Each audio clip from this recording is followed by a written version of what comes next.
Hello and welcome to episode 7 of the commentary series. As always, I'm Mark Anthony, your host. Today is the 20th of September 2018, and right now there is a bit of a storm passing over merry old England here. I think it's the second storm that we've had thus far. This one is called Storm Brunner, and it's come over from the Atlantic Ocean via Ireland, and now it's currently over me. It's been raining for practically all day, quite heavy rain, and it's been quite windy as well. I've been watching the trees behind the houses over the road, where there's a main road, and there are tall trees, and they're all bending over. And it looks quite frightening sometimes, but luckily, I think has actually fallen down. So at the moment, we're going through a storm. And they call it a storm. It's more like a great big gust of wind. But we had one earlier on in the week, and that was very windy.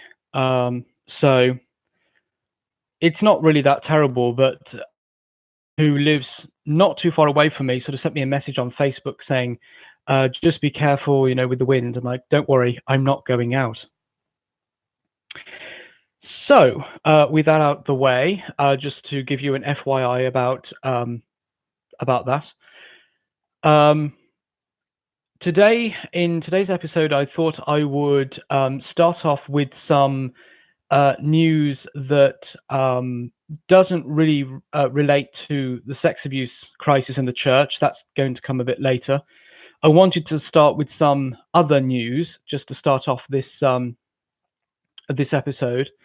But I do actually have a whole list of articles that I've been reading and saving. I think I've got I believe. I'm probably not going to get through all of them tonight. Otherwise, I'll be here for forever. What I'm thinking of actually doing is the articles I don't get to read. I will probably create a blog post on the blog page of my website and link to all the articles for each episode that I'm doing. So the articles that I read and don't read, so that you can go and read them as well. And once I set up my encoder software, then I'll be able to actually show you the articles. You actually get to read them with me. Hello to Devona, who's the lucky girl who's the first in the chat tonight.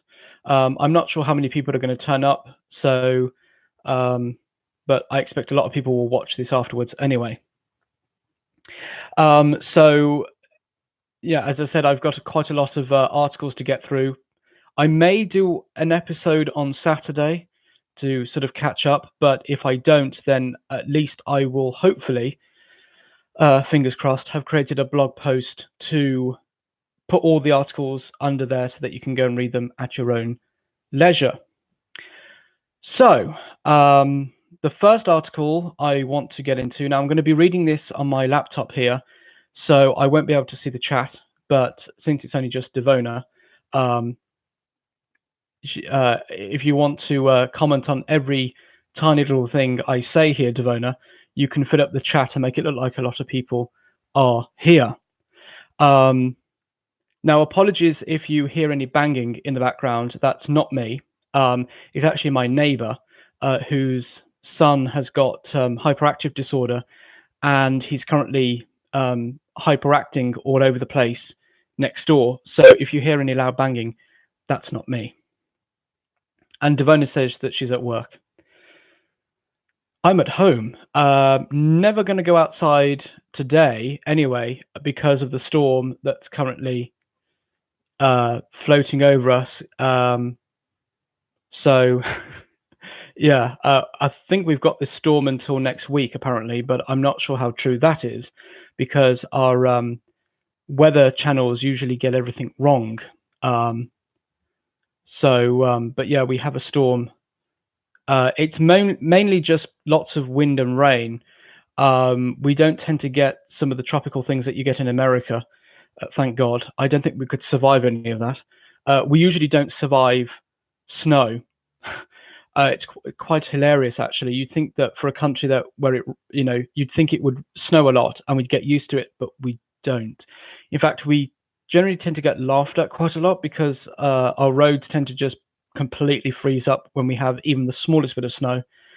So, yeah, thank you, Devona, for sending your prayers. It'd be much appreciated for those people who may get stuck in this. I'm quite fortunate at the moment. I don't have to go out.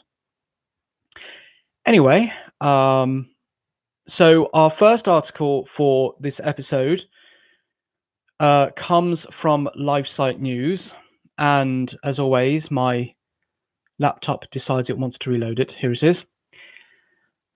European elites clamp down on internet freedom with new decree. That's right, our Lord and Masters of the European Union have decided that we can't be trusted with the internet because, we're saying all too many horrid things about people and exposing all these people. So we're not allowed to have internet freedom because our invisible emperor, who we're not told about, he's decided that we can't have it. By the way, for those who may not know, we don't actually have an emperor, but we may as well because it's turning into an empire if you think about it. Mainly run by the Germans. So maybe, Angela Merkel of Germany can become empress. Maybe they just need to plonk a crown on her head because that's what she's already. So it starts off by saying, imagine an internet in which users can't freely blog, parody, share material, or remix content. An online experience in which linking, code sharing, and the unfettered use of art and images would be nearly impossible due to legal limitations. Unfortunately, this scenario, a restrictive internet culture, may soon be a reality in the European Union with the recent passage of the European Union's Copyright Directive. This new EU decree, which includes provisions for filtering and surveillance, could have a chilling effect on internet creativity and innovation, potentially increase censorship, and impose new market barriers for businesses worldwide. The new regulations were originally proposed 2 years ago as part of the EU's digital single market that applies to 28 EU member states and the 4 non-EU states of Iceland, Liechtenstein, Norway, and Switzerland. Oh yeah, so EU law applies to countries who are not actually part of the EU but trade with them. So you really can't actually do anything with the EU that means that you'll be independent. Literally just trading with the EU like those 4 countries do, you're still part of it apparently. It's like, what? You don't take other countries' legislation just because you trade with them. That's not how it works. But it does with the European Union.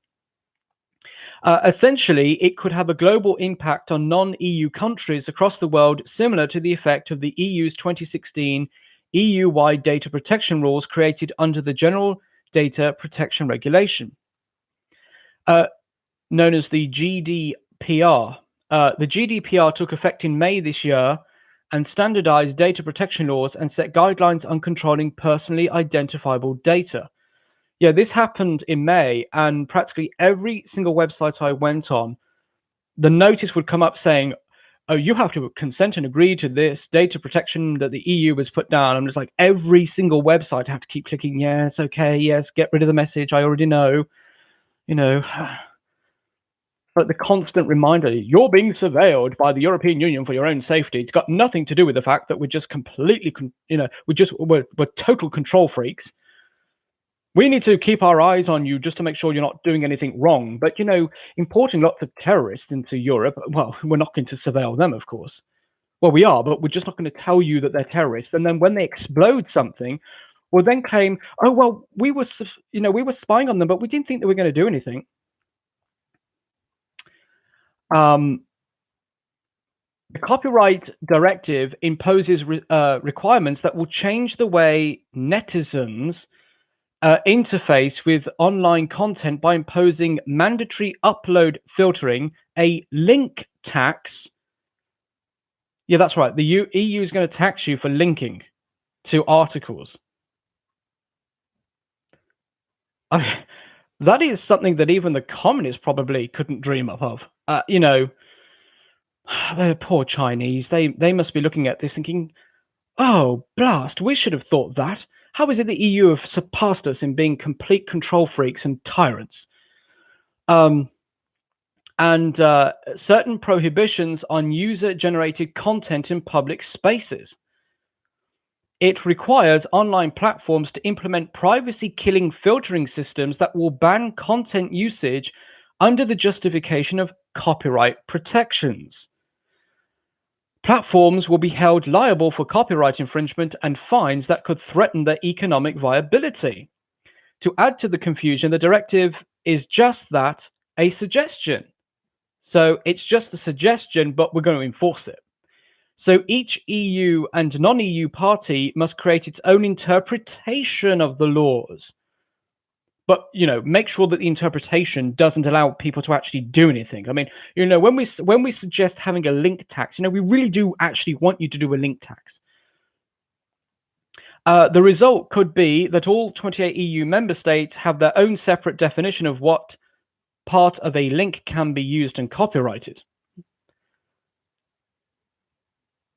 So basically, it's completely unbalanced. It's not like it's basically one country next to another country will have two different interpretations of what it means to tax a link, or what a link is, and how it can be used and how it can be copyrighted. I'm like, it's a link.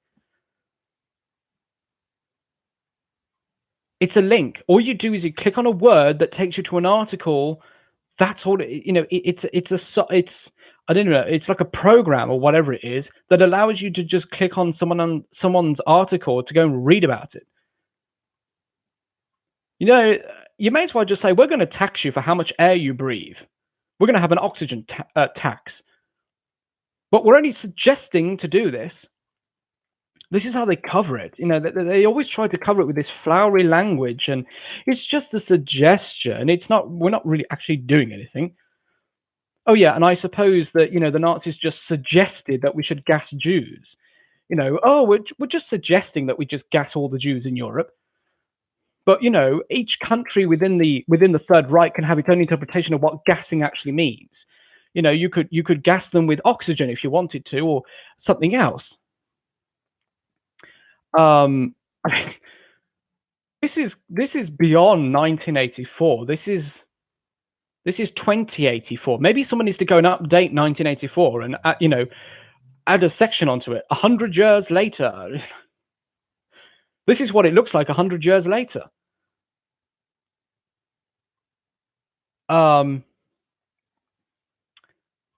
Just take a break from that. I mean, it's just completely crazy how you would have a link tax. I mean, that's the part that's just making me like, what on earth are these people up to? Hello to Sanha, who's just joined.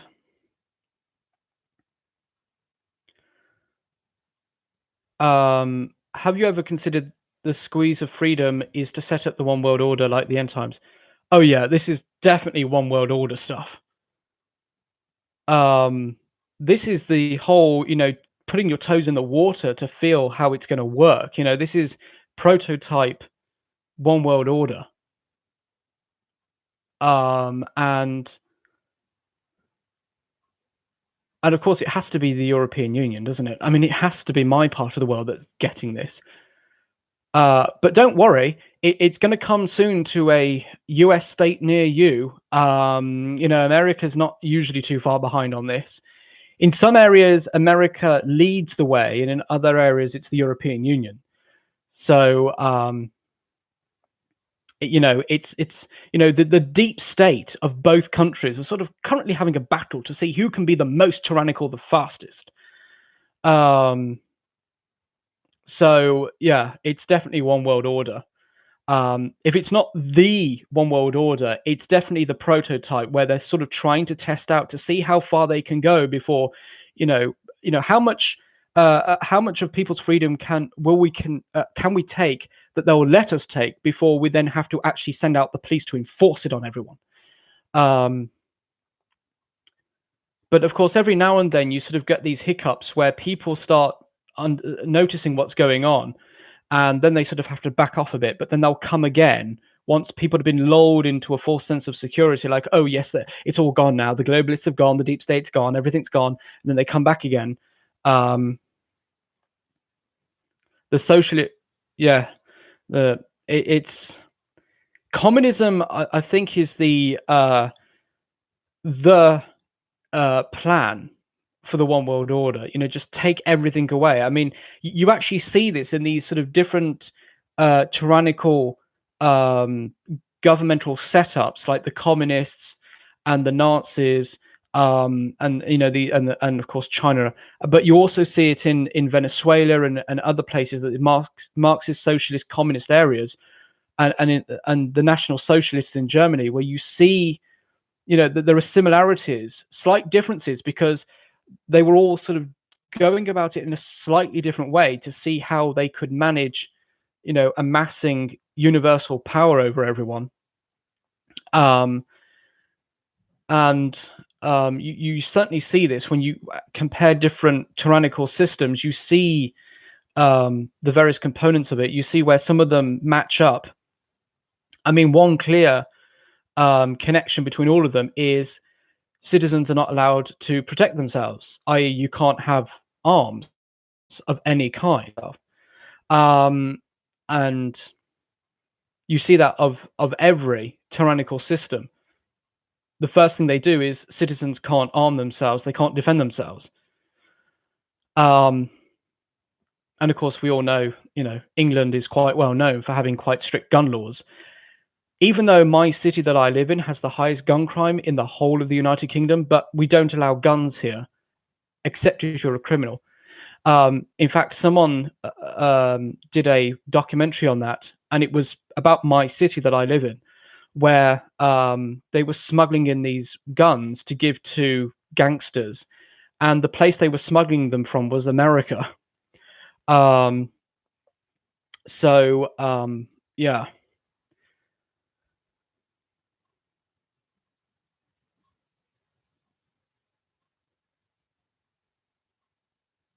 Yeah, Sandhart Masons, yeah, they're all part of it. These weird secret societies, and skull and crossbones, and all of that. They're all part of it. They're just different facets of the same system. Because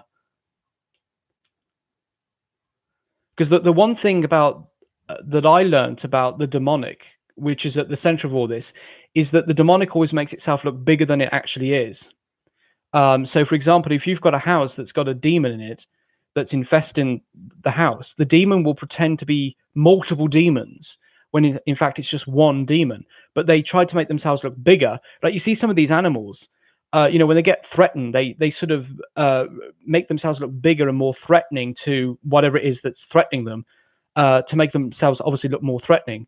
I think there's an element of that in it as well. You see all these systems all over the place, and it's a way of making itself look more threatening. Yeah, Devona says the Antichrist at first brings peace. We hear this all over the place, don't we? We need peace in the world. We need peace. We hear this, especially in the Catholic Church. We need peace, and the Pope goes to the European Union. We need peace. We need peace. You notice they never ask. They never mention God in the peace. They never say, okay, you need to repent, all of you, and you need to become Christians, basically. No, they don't do that. It's all about human peace. And then you wonder why the peace never comes. Like, well, because you're not asking God. Because the only person who can give you real peace is God. Because human peace always ends with the peace ends practically the next day, because this president got upset with that president, and they had a little bit of a fight, and now it turns out into a massive world war or whatever. If you're not going to involve God in this peace, then you're not going to have peace. And I get so frustrated when I hear this, especially at Mass, during the intercessions, when we pray for peace for the world, and we pray and we don't really involve God in this peace. We don't say, let's pray that God brings peace via people actually listening to what God says that we need for peace. Yeah, Sanha says they aren't really asking for peace either. Well, they are asking for peace, but it's a different type of peace. They're asking for a piece of you and a piece of me and a piece of everyone. They want a piece of everyone's life, and they want to be able to control you. That's the sort of peace. It's that peace, basically. Um, okay, carrying on with this article. As part of the proposed copyright directive, bots, applications that run automated tasks, will act as censors and arbitrarily decide what content can be accessed and shared or even deleted without the consent of the intended user. No technology would exist to distinguish between the outright copying of material and various forms of commentary. Under the EU directive, revenue streams could be claimed by publishers for small amounts of information, even tables, headlines, or images. Oh yeah, just a headline of a news article can be copyrighted. So if you link to it, you have to pay.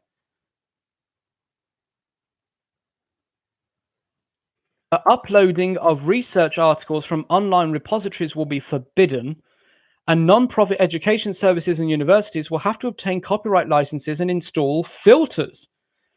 All data, research papers, and articles will exist behind a virtual paywall. I wonder why that is. Well, we don't want you finding things out that you're not supposed to because, you're just the peasantry. We're the European elite. We don't get in, elections. What are those? Those elections, Jean-Claude Juncker, elections. They're just what those dumb Americans have. We don't have that in Europe because we're too intelligent to have those.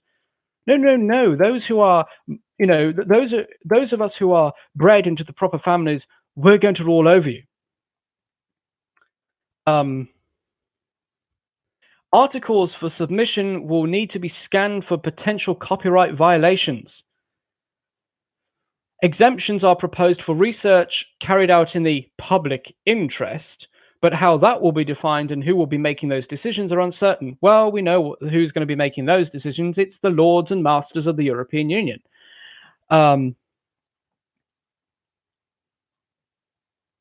Exemptions could easily be decided along political lines, amounting to a form of point of view censorship or political censorship. You'll be exempt if you propose a certain sort of liberal point of view, a liberal political point of view. Imagine this in America. Only the Democrats get to be exempted. Only those who push for the most radical ideologies possible.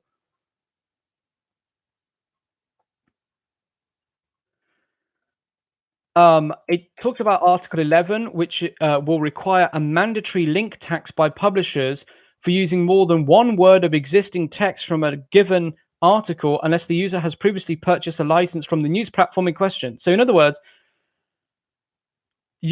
one word, more than one word, so you've got to pay for more. That's like, really?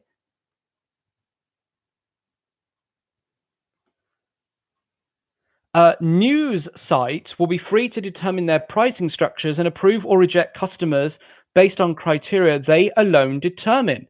Oh, yes. And we know what that's going to mean regarding the BBC. The BBC, which used to be the British Broadcasting Corporation, is now the Brussels Broadcasting Corporation. Well, we know what's going to happen with them. But they're going to make it really hard because, we already pay a tax for the BBC. They call it a licensing fee, which is actually it's brainwashing tax. You're paying for the BBC to brainwash you. It's like paying for your own prison. It's like, it's like being taken over by some foreign entity, and then they're forcing you to pay to keep them there. Okay, you need to pay for the privilege of us tyrannizing you. And if you don't, well, we're just going to send you to prison, which is what happens if you don't pay your fee. You can choose not to pay it, but it means you can't really watch live TV. And you can't even use the BBC's own video on demand system on their website because you have to have a license. You have to have a TV license in order to watch stuff on the internet as well. Apart from that, you can do whatever else for the moment. Although I believe there was actually um, a, a talk. There was a rumor going around that Parliament may actually think about ending the license fee, but fat chance that's ever going to happen, considering the BBC and Parliament right now are hand in hand. Article 12A will prohibit the posting of photos or videos of sports events under the pretext that the content and images belong to the organizers, who have total authority on how they will present or promote their matches. So you can't go. So according to that, that means that you can't share a video or a photo of a football event, because it's like, what? I'm not even. I don't even know why I'm speechless at this. I'm sorry, but anyone who's got half a brain, a quarter of a brain, a third of a brain, a tenth of a brain, a millionth of a brain, anyone who's got any form of consciousness, who's living in the European Union right now, how on earth could you want to stay as part of this? You know, these people, for example, in Britain, they're called Ramonas. These people to go around saying, "Oh, you shouldn't have voted to leave the European Union. Oh, it's so great." Really? You want to live in a system where you really can't do anything online anymore because an unelected bureaucrat says you can't? Honey, that's not freedom. That's called slavery. I know it's a bit hard for people like you who've gone to university to tell the difference, because all you've been told is that you need to live under oppression. You need to be told what to do. Especially if you're a particular type of person with a particular skin color, because then you really have to be told what to do, because we can't let you do what you want because you're too dumb. Because I'm a professor and I did, this gender degree, so I know everything about you and what you need to do. So just listen to me, everyone. Images captured in public arenas that incidentally contain copyrighted art or other materials are verboten. That's the German word for forbidden. We're going to have to learn German, I expect, with no exceptions for user-generated content.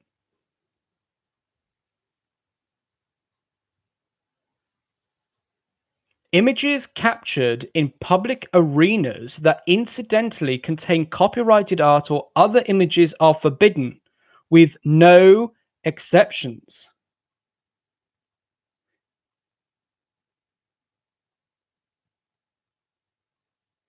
In other words, a family photo taken at a football game or a soccer game may not be permitted on Facebook.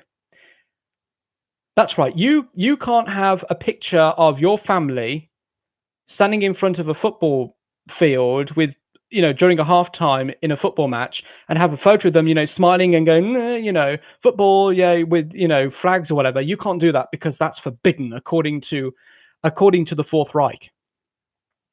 Sorry, did I just say that out loud? A shot at an art gallery that includes a painting in the background could violate the letter of the law if texted.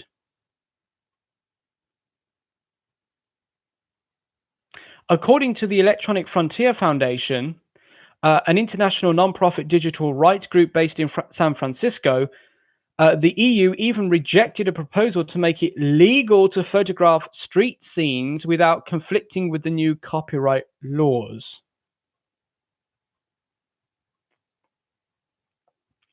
The EU even rejected a proposal to make it legal to photograph street scenes.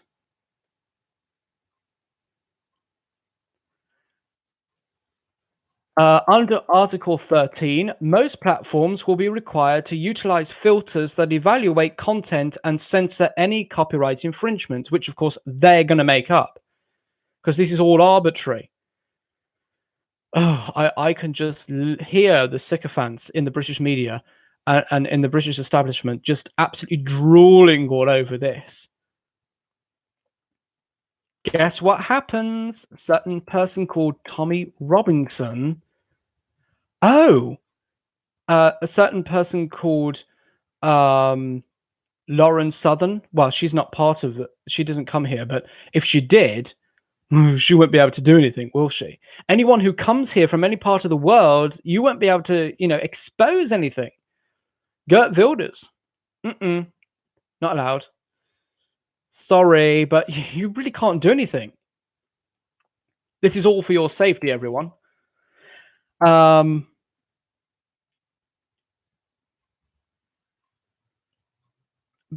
letter was sent to the European Parliament President, signed primarily by IT community members, basically saying that the internet is now being turned into an automated surveillance and control of its users. Yeah, that's the whole point. It's called the police state. We already have parts of this in Britain. Britain's one of the most surveilled country in the world, especially if you go to London. There is a camera on practically every single lamppost in London. Because whenever we have problems, the answer is more surveillance. And some people here are so brainwashed and so dumb, they actually agree to it. Like, we really do need more cameras. Okay, let's put a camera in your home. Let's see how you like that. It actually reminds me of Resistance Chicks mentioned this. Leah and Michelle mentioned this. It's a film called The Circle. I'm not sure if anyone in the chat has seen The Circle. If you haven't, I'd recommend you watch it. It's got Emma Watson in, the actress who played Hermione Granger in Harry Potter, who I used to like but don't anymore because she's become a raving lunatic. It's also got Tom Hanks in it, and a woman whose name I can never remember, but she's a British actress who played in Doctor Who. Anyway, the film is about Emma Watson, who gets a job at a social media company called The Circle, which is basically a combination of like Facebook, Twitter, and Google, basically. It's basically just their version of all the social media giants. And she gets this job. And there are several things actually throughout the film that's rather interesting. First of all, as she progresses further and further into in her job throughout the film, she gets more and more technology. So she gets like 3 computer screens, and she gets hundreds of mobile phones or whatever, and tablets and God knows what all around her. But it's rather interesting that in the one scene, as she's fitting into, because she's working in the customer review area or whatever, she gets approached by 2 members of the community, and they basically say, "Oh, you've not been putting anything on your social media account." And she says, "Oh yes, I've been busy." And then they have a chat about, and they try to basically intimidate her into basically just opening up about everything about her life. And they say to her that, on the weekends we have, we noticed that you weren't here on the weekend. We've got hundreds of different, activities going on, but don't worry, they're all completely voluntary. You don't have to come, but you actually have to if you want to be part of the community. So they tell her that these activities are voluntary, but then they force her into going to one or going to them. And of course, she feels rather, it's really weird. And I noticed that the man, because it was a woman and a man talking to her, the man was very effeminate, of which I suppose is not surprising considering social media, but it was really weird. And eventually Emma Watson becomes so entrenched in the whole social media thing that she becomes transparent. In other words, she wears a little ball that's got a camera in it on her person. She sticks it on her clothes all the time. And her apartment that she lives in at her job, because the members of the circle that work there live in one of these Google bubble places that they're trying to set up. It's a prototype. It's a prototype of what they're trying to do in real life, obviously, because the films tell us exactly what they're doing.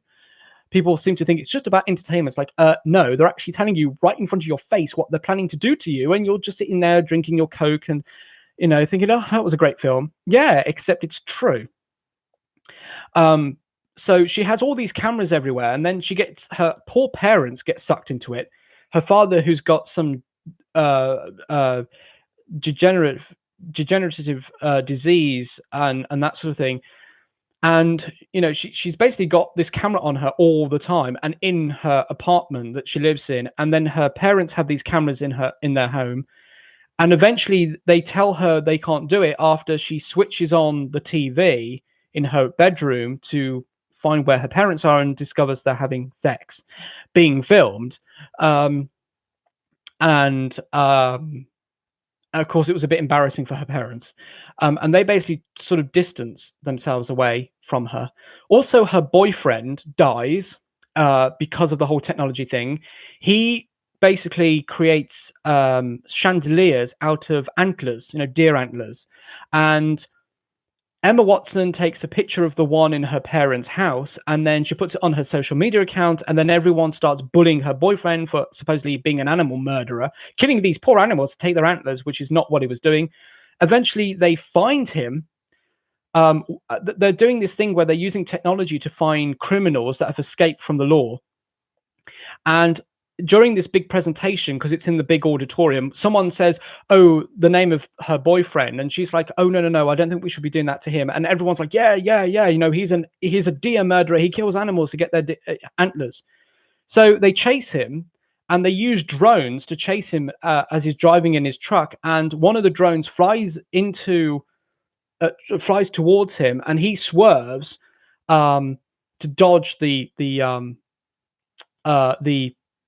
drone, and of course he's on a bridge, and guess what happens? He goes off the bridge and dies right in front of everyone on the screen. So basically, technology killed her boyfriend. Technology forced her parents to back off a bit, and basically turned her into her best friend. Sort of goes off her for a bit, and even though technology has basically ruined her life, at the very end of the film, I'm sorry to have to break the spoilers out here, but at the end of the film, she's kayaking on a lake with drones around her, and she's like smiling, like, "Hello, everyone. Yeah, technology killed my boyfriend and made my family hate me, but you're all watching me." And this is what is happening right now. Technology is basically killing people. I mean, it's great for one thing, but then it becomes so obsessive the next. And I think it was in Belgium. I think it was in Belgium or the Netherlands or one of those countries.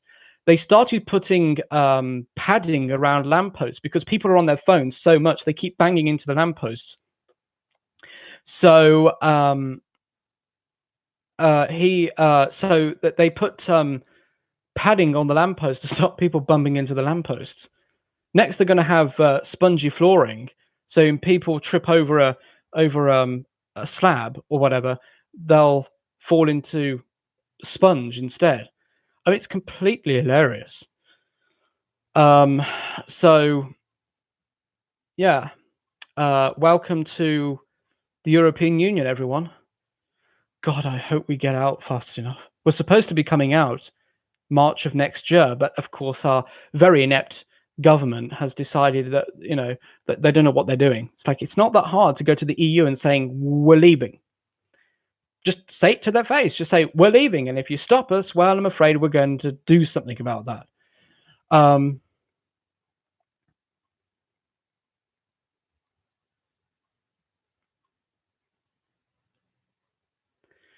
So just going back through the chat here.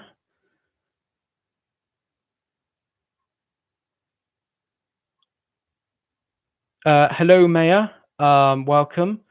Oh, you said you just got the notification. Yeah. Technology, there's no censorship going on.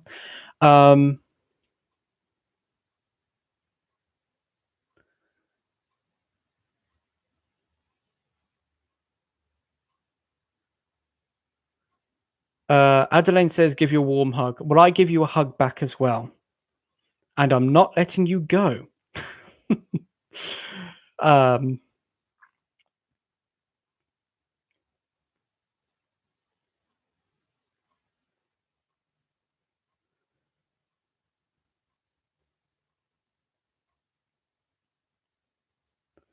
Adeline asks if we're going to stand up for that kind of censorship. Well, I don't know. You know what's poor Europeans? We just so love being oppressed. We really can't live without someone telling us what to do all the time. Because I constantly need messages to come up on my tablet every 2 minutes to tell me what to do. Like, I can't even cook food. I can't boil an egg without someone telling me how to do it. But I think the only people who would stand for that kind of level, that level of censorship, would be those who've gone to university, because they've already suffered under it, and of course they all have Stockholm syndrome about it, don't they? They all love oppression. Sanhar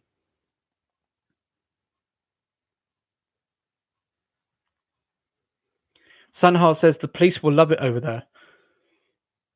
Actually, I think you'd be surprised. I think some of the police, I think like the lower level police, they probably wouldn't like it too much, because don't forget they have to live under that as well. But yeah, I suppose the higher ups would, because it means more power. Because, you know, as Emperor Palpatine said, power, unlimited power. Oh dear. It's almost the weekend, folks. I'm going to go a bit mad here. Yeah, Lauren Southern was banned from entering the UK. Yeah. But you notice that she was banned, but certain other people aren't. If your dishwasher and TV work as a surveillance device, you don't need more cameras. Oh yeah, they're probably going to be doing that. You know, just stick cameras in everything. And if we've got drones flying about like they have in the Circle, then yeah, we definitely will be. That means there has to be some level of enslavement. Yeah, censorship always means enslavement, because you can't be censored. Well, certainly not to that degree, where you cannot even link to anything because you have to pay a tax. I mean, that is enslavement. If he was dumb enough to swerve off a bridge to avoid a drone, no offense, he might not have been the smartest one.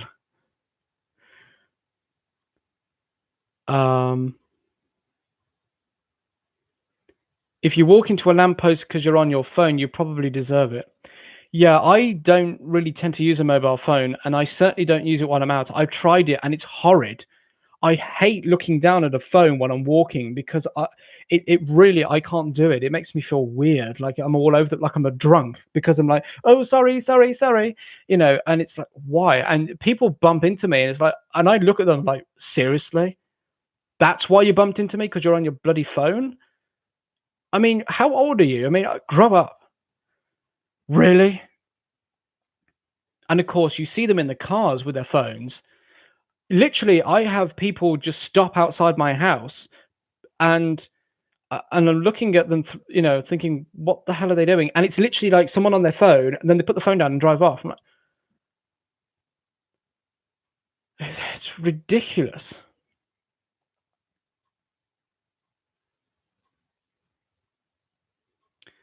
The police will like the fact they can't be photographed. Oh yeah, yeah. You won't be able to do anything, basically. The whole idea that you won't even be able to photograph yourself at a football match, because that means that you've basically took copyrighted image. I'm like, okay. I didn't know that live events were copyrighted. So the football players are actually going to be copyrighted, apparently. The pitch is copyrighted. Everything you see here is copyrighted. So don't take a photograph, folks, because we're going to fine you for it.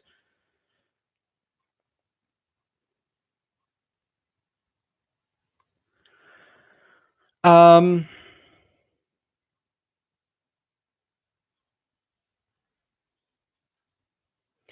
European Commission, which is the part of the European Union that actually just imposes legislation on us, also proposed new rules requiring removal of terrorist content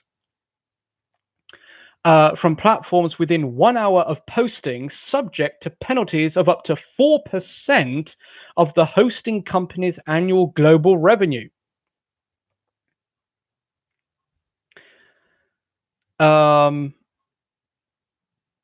So here we go. Because of terrorist content, which, by the way, they don't define what they mean by that. Because of terrorism, we've got to crack down on all this. And of course, it's always the same. It's terrorists. Oh, the enemy outside is being so evil, so we've got to stop you from having your freedoms. Just temporarily, of course. Just as long as it's like the whole, this is probably going to be a bad analogy, but it's like the whole Star Wars thing, with Emperor Palpatine. He's the nice, sweet chancellor who's playing off. He's created the war, and then he says, we need to reorganize the Republic into the first galactic empire to save everyone because of the evil bad guys that I'm actually helping and funding right now.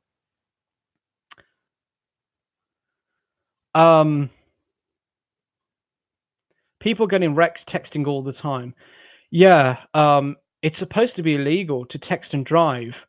Well, certainly in Britain, I believe it is, but everyone does it, basically. I guess even the police probably do it. Mugshots, are they copyrighted? Yeah, everything's copyrighted now. I expect you get to copyright your own person when you go to, you go to the copyright office and get yourself copyrighted. I'm not sure if that means they'll have to put a big C stamp on you, like a big tattoo that says, I'm copyrighted. You can't take a picture of me. You can't say my name. Everything about me is copyrighted. You can't even look at me because everything's copyrighted.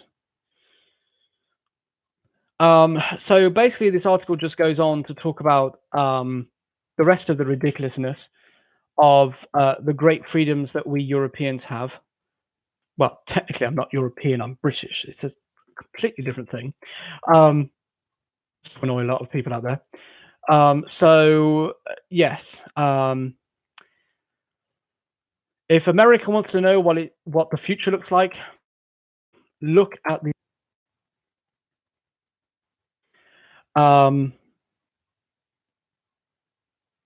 so as I said, New World Order coming soon to a city near you. And in my case, it's already here for the most part. Now, just waiting for this next article to load.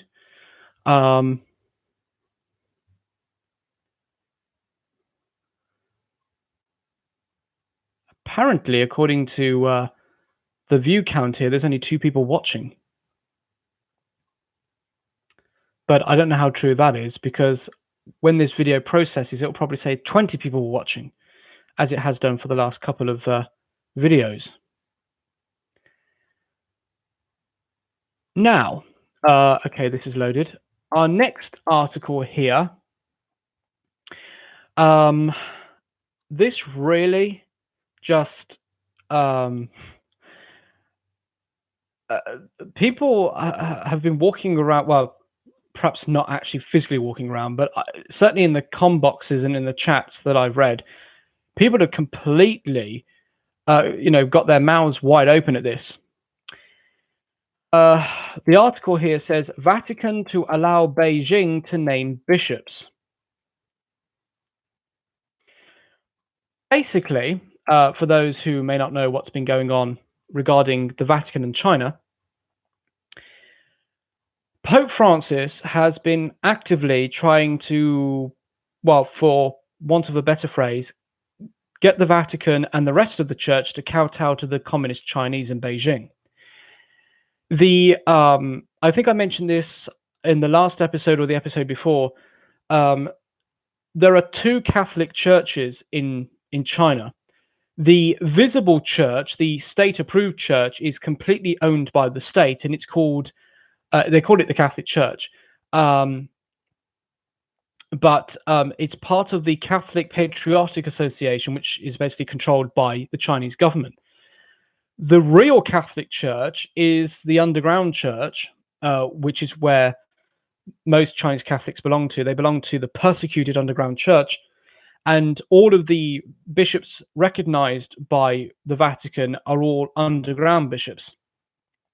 Well, Pope Francis, because he's so merciful and he loves communism so much, he's trying to get a deal with the Chinese communists to get them to recognize him as the head of the church in China. At the same time, he's going to allow the communists to elect their own bishops, to basically impose their own communist bishops on the church, which is not how that works.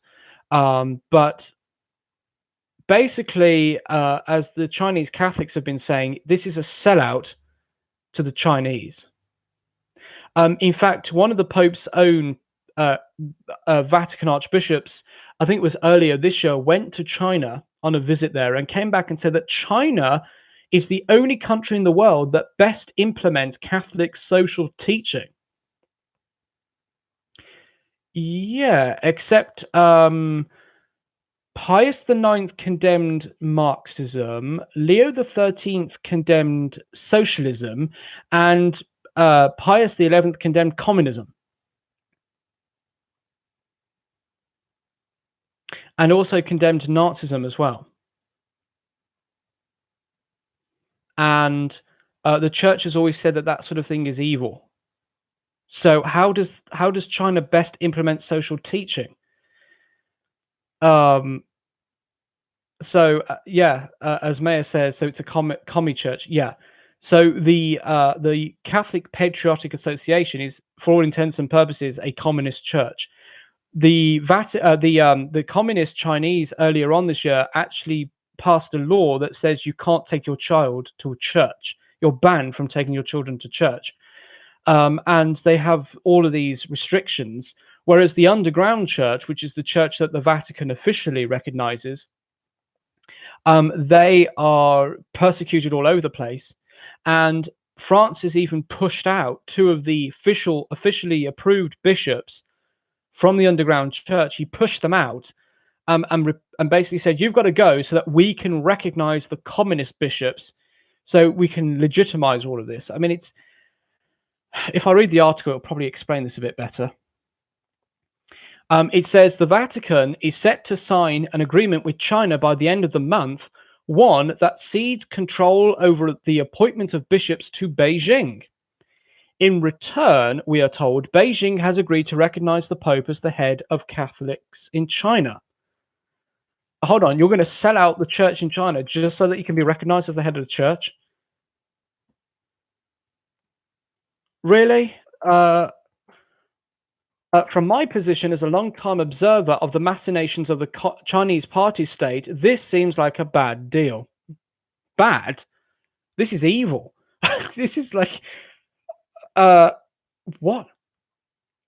The Pope is ceding his very real authority to name bishops to China's communist authorities in return for the promise of symbolic recognition as the titular head of all Catholics in China. Might he not be giving up something for nothing? So, really? So the Pope, this whole deal is, we're going to make the Chinese Catholics kowtow to China, to communism, so that the communists will recognize the Pope as the head of the church. I'm like, well, that's not how it works. You're already the head of, wherever Catholics are, you're already the head of the church, wherever the Catholics are. You don't need the government to officially recognize you, because by the fact you're the Pope, you're the head of the church. The Vatican originally proposed that China follow the terms of an agreement it had reached with the Vietnamese government over the appointment of bishops. Under its terms, the Vatican and the Vietnamese authorities, working together, drew up a list of candidates. The Vatican then chooses someone from the list who, once Hanoi ratifies the choice, I think that's the Vietnamese, is consecrated as a bishop by the Pope. Such a model clearly preserves papal authority.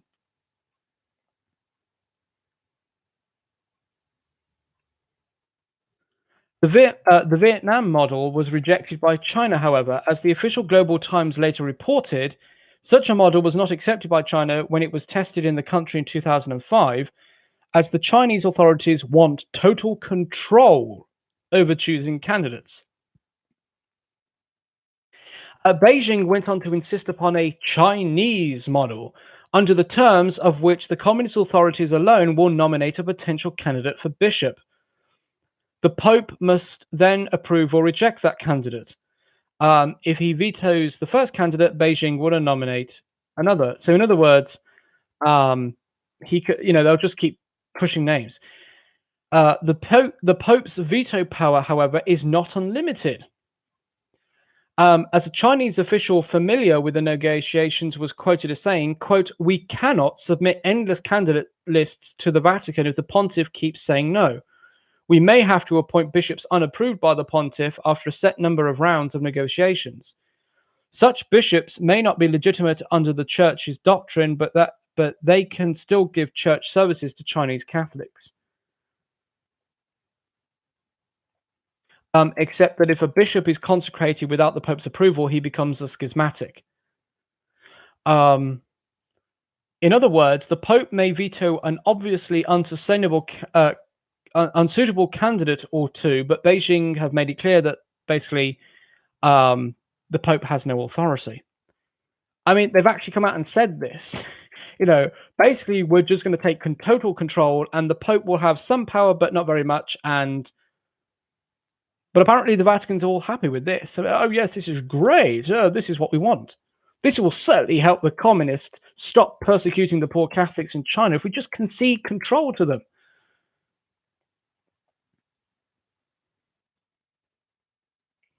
The Vatican is reportedly prepared to make other concessions as well.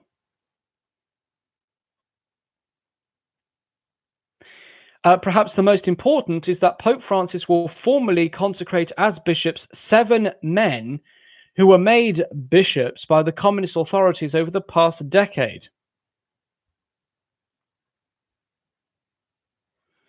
In a further concession, the Vatican has promised that the Pope will lift the excommunication of 7 illicit bishops of the Chinese Patriotic Catholic Association even before the new agreement is signed.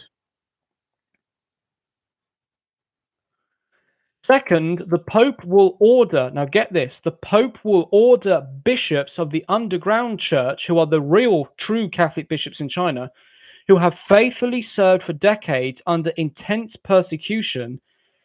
They're going to order these bishops to hand over their diocese to bishops appointed by the communist authorities.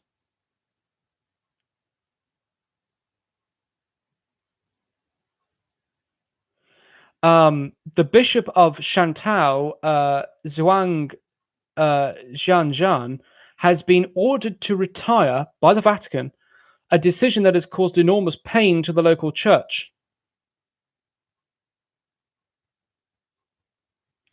In fact, I'm not sure if it was that bishop or if it was another one, but one of them was told they had to retire by the Vatican, and he basically just broke down and cried when he got the letter, because he'd been serving the Catholics in China. Persecution. Most of these bishops get sent to prison. The priests get sent to prison. Massive persecution that the Pope never talks about, by the way.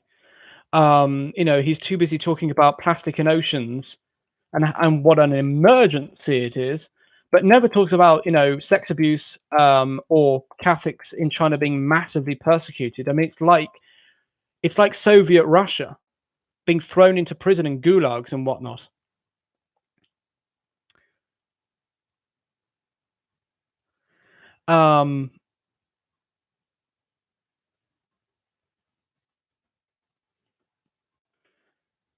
He goes on to say, the author of this article goes on to say that he was told by a senior Vatican official that the signing of the formal agreement with the Chinese party would give Rome the leverage it needs to improve conditions for Catholics in China.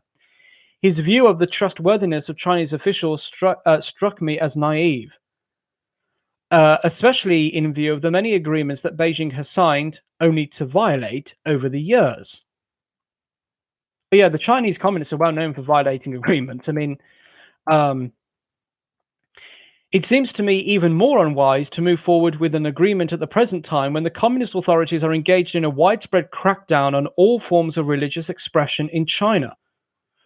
Will the same people who are tearing down churches and burning Bibles suddenly cease and desist simply because they've signed an agreement with the Vatican?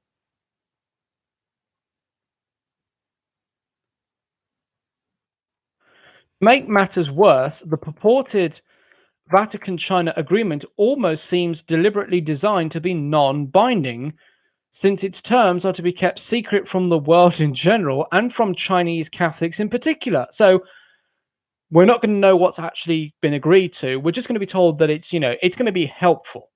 To whom? Certainly not to the Catholics in China.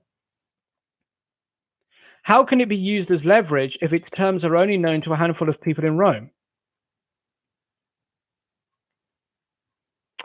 Um,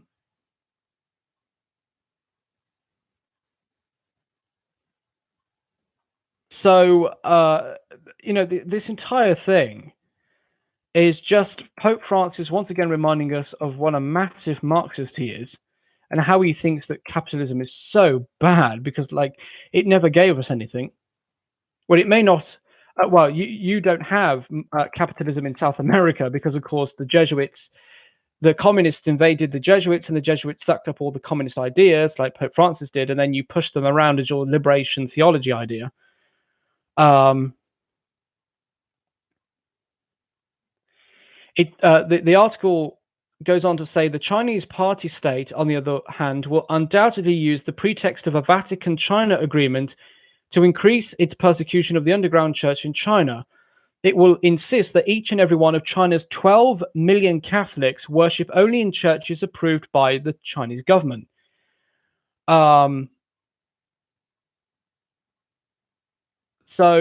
Which is what they've been trying to do anyway. And this is basically Vatican approval of the communist takeover of the church in China.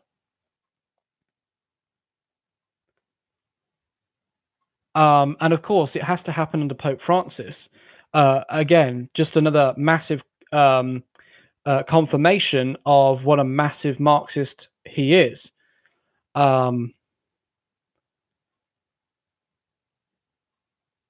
I think I'm going to have to ramp up my prayers for Catholics in China, especially.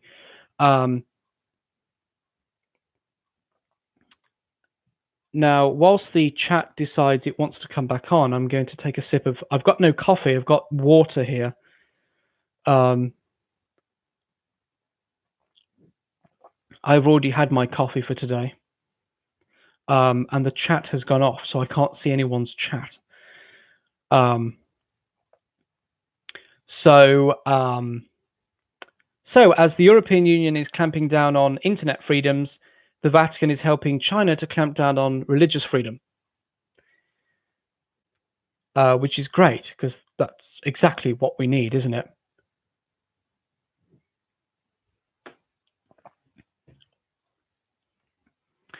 And the chat still hasn't come back on.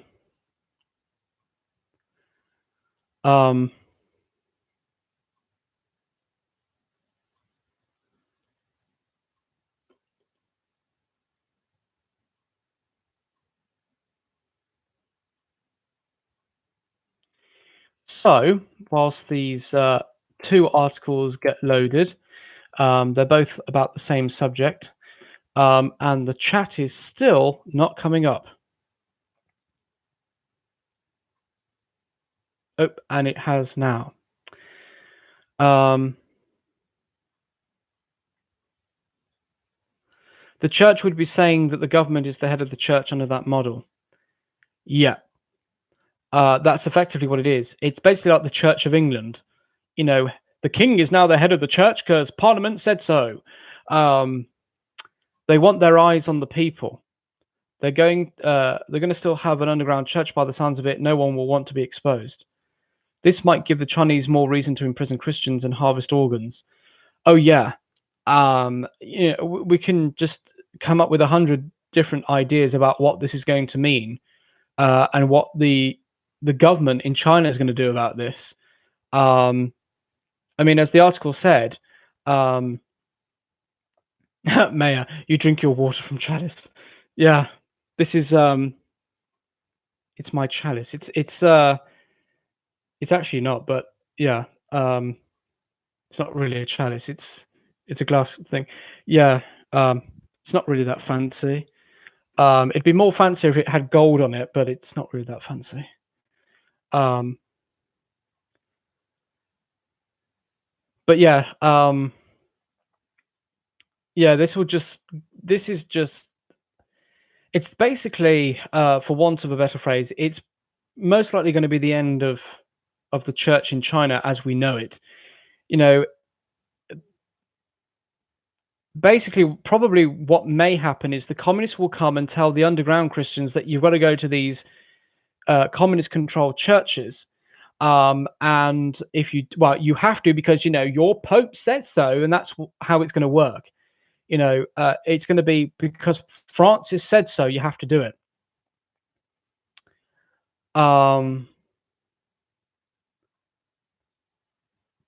So this has been going on for some time. I mean, it's been going on all year. This whole story about the church in China, and I believe the former Archbishop of Hong Kong has repeatedly, gone in the media and said this is going to be completely disastrous. It's going to destroy the church, and it's going to basically give the communists an excuse to persecute Christians who don't comply, because Pope Francis said you have to do this now because we got his signature on this document.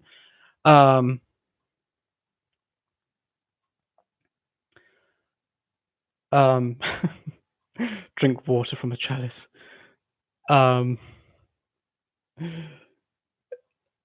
Yeah, I could put something else in it, but I've got nothing that's fancy. I don't really tend to drink. It's actually a wine glass, but I don't tend to drink wine very much. It's only on certain occasions that I do.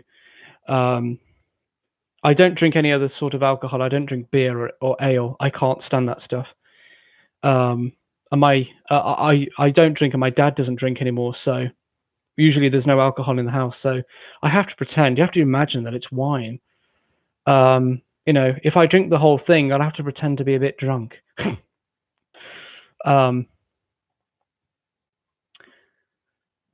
Actually, I've only ever been drunk once. Actually, it wasn't really being drunk. Someone kept filling my glass up with wine, and I kept telling them no, but he wouldn't stop. And so I drank the wine just to be gracious to him. And then when I was making my way back to my room, because I was staying over somewhere, actually it was in my local seminary. That should tell you an awful lot. A bunch of men going to be priests, and they're all getting completely drunk. Actually, priests are known for being alcoholic because of the stress. They literally just booze themselves into oblivion. As I was making my way to my room, I was it felt really weird because I've never been drunk before, and I kept leaning to the side into the walls, and I was like, staggering around. I'm like, oh my god, if this is what it's like to just get tiny bit drunk. I'm like, this is horrid. It felt like things were moving, like it was like being, I don't know, in an earthquake or something, or on a plane, like staggering about all over the place, walking into the walls. I mean, yeah. I don't know how I managed to get up to the stairs, because they put me on one of the top floors of the seminary. And I don't know how I managed to get up the stairs, because there's no lift.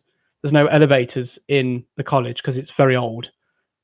Well, I say it's very old. It's 1800s, which is not really that old. But yeah. So you're just gonna have to pretend it's wine. Or champagne. It could be champagne. It could be really fancy stuff, couldn't it? You can imagine a whole bunch of things. Actually, yes. Actually, that's give me an idea. Everyone, I identify this glass of water as being the richest champagne you can find imaginable. So you have to agree that this is champagne right here, okay? And it's actually it's pink champagne. Okay, so I self-identify this glass of water as pink champagne. So yes, and the glass is actually got gold decorative leaf around it. So you have to agree and assent to that, my self-identification of that glass as being gold leaf with pink champagne. I'm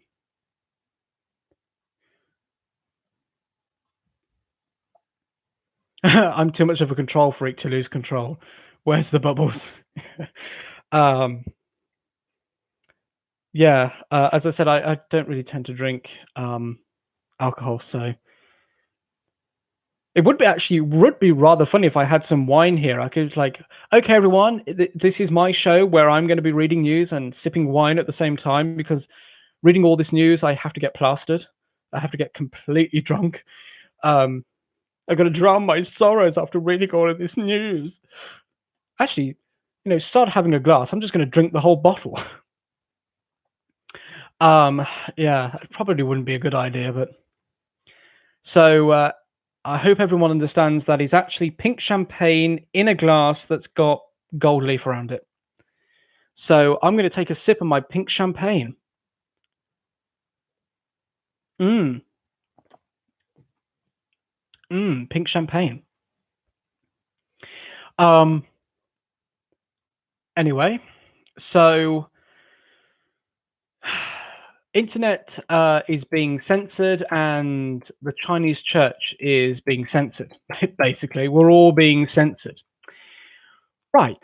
Now, our next two pieces of news are about the same topic, and I suppose a bit of background on this may be necessary for people watching this who may not understand about how the church works. So,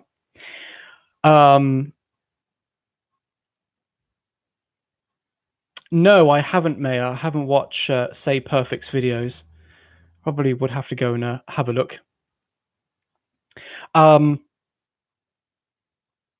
So, background to this next story. Earlier this week, the Vatican published, on the Pope's behalf, an Apostolic Constitution, which is a type of papal document. And usually Apostolic Constitutions are issued because the Pope is going to constitute something in the church. Usually they're issued like if the Pope's going to establish a new diocese, then he publishes he writes an Apostolic Constitution constituting that diocese into existence. With this new one, this new constitution, basically, it's really weird how this works. But basically, this new constitution effectively gives the Pope sort of like arbitrary authority to basically just shove whatever doctrine he wants to on the church, and then we have to accept it. The Apostolic Constitution is it's in Latin. Well, it's actually in Italian, but the title is in Latin. It's called Episcopalis Communio, which means Episcopal Communion, and it aims to reform the synodal process. Now, basically, it's some new laws that the Pope has laid down governing how Synod of Bishops work. So, Synod of Bishops, we used to have synods in the very old days of the church, and then we sort of not had them for centuries. And then in the 1960s, they decided to bring them back. And what they are is every now and then, the Pope will call a synod of certain bishops around the world, not all of them, but usually they're from every country. He will select bishops to come and have a meeting with him in Rome on a particular subject. The last synod we had was in 2014 to 2015. It occurred in October of those 2 months. And the synod was about the family, or rather the destruction of the family, considering that the synod was trying to push everything that destroys the family, basically. Well, next month, the Pope and the bishops have got a new synod about the youth in the Catholic Church, and more importantly about discernment and priestly vocation and religious vocation, basically vocations, and basically it's about the youth. Now, from the onset, I got a bit nervous because I thought, well, what's going to happen is they're just going to push a bunch of youth who know nothing about their faith, are completely leftist, and that's exactly what they've done. One of the documents that came out that the youth actually wrote, because they had this synod, this meeting in Rome earlier on this year where they had all these youth there, and they wrote a document summarizing their what they want the synod to talk about. And basically it was, we want the church to change her teaching on practically every sexual teaching she has, basically to accept everything. So they want the church to change her teaching on homosexuality, transgenderism, and all that. There's just one slight problem. The church can't change her teaching on anything, really. Certainly sexual teachings cannot be changed, especially when those same teachings are evidently grounded in Scripture. So she can't change what the Bible says is very evident. But anyway, most of these youth don't know the faith, and they don't know any of this, so they think the church can just change anything she wants to anytime. And I actually saved the articles, because they've set up a website for this new synod that's happening in October, and there's some documents on there, and I'm trying to read through them to try and get a better understanding of what they're going to do. But everyone's got a bad feeling about this. Everyone who's a good, faithful Catholic has got a bad feeling about all this. That basically what they're going to do is push social justice warriorism on the church, and they're going to use the young to basically do that. So I hope that sort of explains a bit of it for those who may not understand. So the Synod of Bishops is the Pope and select number of bishops who have a meeting, usually in Rome, about a topic, and they, at the end of the during the synod, or just before the synod, they'll have a working document that they'll be working off of, like a scheme. It's called an instrumentum laboris in Latin, because obviously everything's usually in Latin. And so they use this scheme, this instrumentum laboris, the working document, as the scheme from which they'll work off of. And then after the synod is finished, the Pope will basically write a paper known as an apostolic exhortation that gathers what the synod fathers, the bishops in the synod fathers had spoken about, and what they are promoting in the church. Now, Synod of Bishops have no magisterial authority. They're purely pastoral. So the whole idea is, if there's some particular problem in the church, or the church is facing, like the family facing all these problems in the world, then how does the church go about answering all these problems? How does she go about solving these problems? That's mainly the idea of why the synods exist. And with this new constitution, this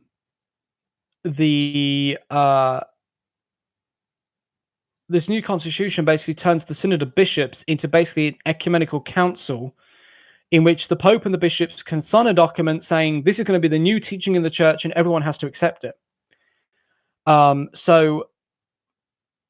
This article here quotes from the Catholic Herald, which says, quote, "The role of the General Secretary of the Synod of Bishops appears greatly increased and his powers expanded, along with those of the General Secretariat. These expanded powers especially regard the steering of Synod assemblies from their early organization through the sessions to the drafting and approval of final documents, all of which come to be part of the Synod assembly proper. Through the Synod of Bishops, though the Synod of Bishops remains a consultative body, so the bishops are supposed to be consulting with the Pope and sort of helping him in his capacity as the head of the church. The new law that the Pope has now laid down envisions a sort of elision of the body's teaching authority with that of the Roman Pontiff. Article 18, Section 2 reads, quote, "If expressly approved by the Roman Pontiff, the final document participates in the ordinary magisterium of the successor of Peter," unquote. So basically what this means is that the final document of any synod now means that if the Pope agrees to it, then whatever the bishops say is now going to be the teaching of the church, even if it opposes the church's 2,000-year-old teaching. And this is all part of Pope Francis's idea of a synodal church.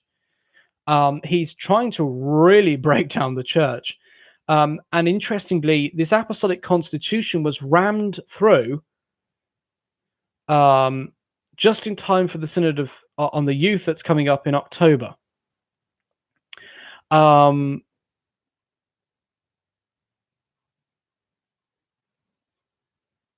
Hi to Tim, who's joined us here in the chat.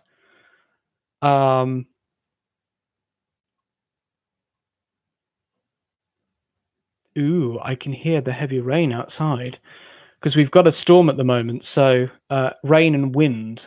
Storm Bronner, I think it's called. They gave it an Irish name because it came over from Ireland. So thanks to all the Irish out there. We really needed a storm here. So it's currently raining quite heavily and there's quite high winds. So carrying on. Once again, we are witnessing an attempt to broaden the scope of papal authority in a dangerous way. Recall the book written by National Catholic Register Rome correspondent Edward Pentin called The Rigging of a Vatican Synod about the manipulation that went on behind the scenes at the 2014 Synod on the Family. That manipulation aimed at a change in Catholic teaching on sacraments for the divorced and remarried and a reformulation of the Church's take on homosexual behavior transpired under the direction of the General Secretary, Cardinal Lorenzo Baldisseri. And things got worse in the 2015 Synod. The lack of transparency and manipulation escalated significantly between the first and second sessions. Baldisseri later disclosed that the most controversial parts of the first Synod, those on, quote, homosexuality, extramarital cohabitation, and communion for the divorced and remarried, had failed to gain the approval of the Synod Fathers in October of 2014, were kept on the table for the 2015 Synod by Pope Francis himself. So even though the bishops had said, no, we don't want to allow this liberal stuff going on, the Pope basically said, okay, well, next year, because the first Synod was in October of 2014, the second one was in October of 2015. So the Pope basically said, okay, if you don't vote on it now, I'll make you vote on it next year. Either way, we're going to get it through because I say so. Baldisseri also indicated that the Pope had to be involved with and had to approve every document, including the deeply divisive mid-term relatio, which is the mid-term document that comes out during the synods, along each step of the synod process. So in other words, the Pope has to approve of everything, which means he must have read it. And he obviously has to approve of it all. And I'm going to take another sip of my pink champagne in my gold leaf glass here. And I was about to read the chat, but it's now gone off. Why does that always happen? Why does it always go off when I'm about to read it?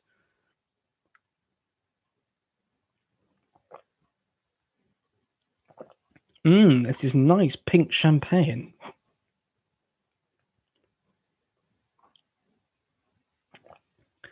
And the chat is still off.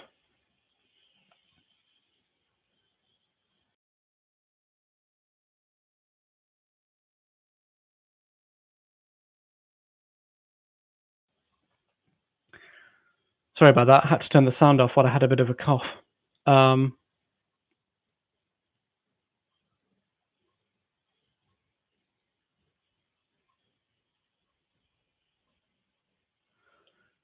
Tim says, I can't believe that he has the ability to rewrite or allow doctrine to be changed after it's been a certain way for hundreds of years. Yeah, a lot of people do get confused with the whole thing about, the Pope and his infallible authority and all that. So, how's the best way to explain this? The Pope, neither the Pope nor the bishops can propose any new teaching to the church. They can expound and properly teach what has already been taught in the church for the last 2,000 years. So the Pope can't get up tomorrow morning and say, okay, we're no longer going to believe in the Trinity anymore. He can't do that. The Pope's authority is to protect the Church's teaching and properly expound on it. And if needs be, he can infallibly define a teaching as an infallible dogma. But the dogma he infallibly defines has to have been a doctrine that's already been believed in the Church. So, for example, the last time a pope infallibly defined a dogma was in 1950, when Pope Pius XII solemnly defined the Church's teaching on the Assumption of the Blessed Virgin Mary into heaven, which this image here represents. Now, the Church has always believed in the Assumption. We already had a feast in honor of the Assumption, which is August the 15th. But up until 1950, it hadn't been defined as a dogma. And then he defined it as a dogma. Now, there's usually a process that happens if the Pope considers defining a dogma. There is a process that he goes through in order to make sure that this is right to do it, at that specific time, or whether he should leave it for another time or for another Pope. Before 1950, the last Pope that infallibly defined a dogma was Pope Pius IX in 18...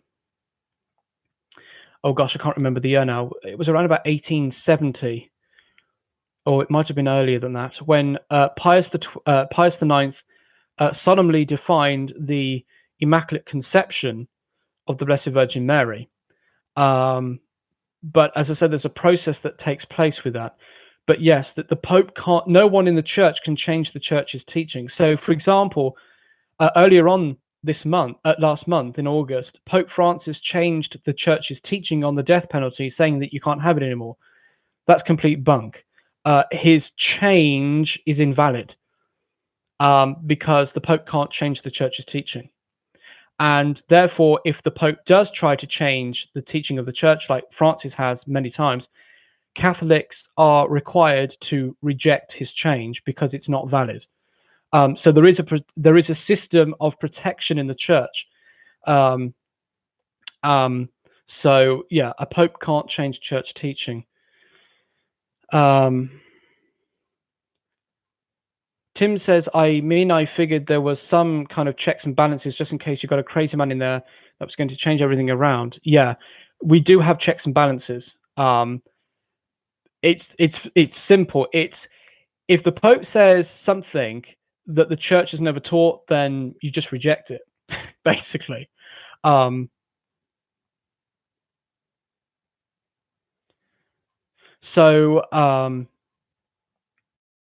That's basically it. That's the check. It's something that's never been believed before, you just reject it. Yeah, so that's basically it. But in fact, I was planning on doing a catechism series, going through the Church's teaching as recorded in the Catechism of the Catholic Church, and also in the Roman Catechism, and it explains in here how all of that works.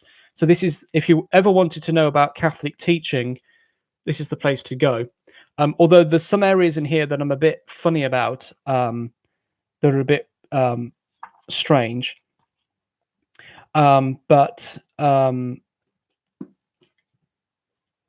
Yeah, so that's essentially the checks and balance. And also regarding papal infallibility, the Pope can only be infallible if he follows a certain very strict criteria. So the Pope can't stand on a plane and say, I infallibly say blah, blah, blah. He can't do that. It's a very strict criteria that he has to follow that was laid down by the Church. And if he follows it and he does it properly, then he can expound and infallibly define a particular teaching. But the teaching he defines as infallible has to have already been believed, and it has to be proven and shown that Christians have always believed in it.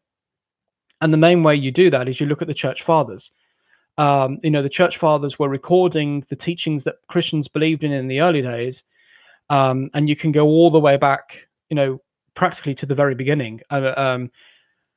So there's usually, as I said, there's a set process that the Pope has to follow to make sure that he's doing everything perfectly and that it's valid, that what he's doing is valid. Oh dear, I need another drink of my pink champagne. But I will try and do a catechism series sort of explaining all that and hopefully clearing up any misconceptions about how the church works. But yeah, the Pope can't just randomly change things. He can't declare anything, and another thing as well is the Pope can never, ever, ever, ever, ever be infallible on matters of environmental stuff. The Pope can't say plastic in oceans, oh, you're going to burn in hell if you do that. And all this stuff. He can't do that. He can't say, well, we declare, define, and pronounce that that global warming exists and it's been caused solely by men. He can't do that at all. The Pope can only be infallible on matters of faith and morals, and again, there's a set criteria that he has to follow. But hopefully, very soon, I'll be starting my catechism course series, and I'll be going through the catechism and sort of explaining that. And this catechism does quite well in explaining the church's teachings.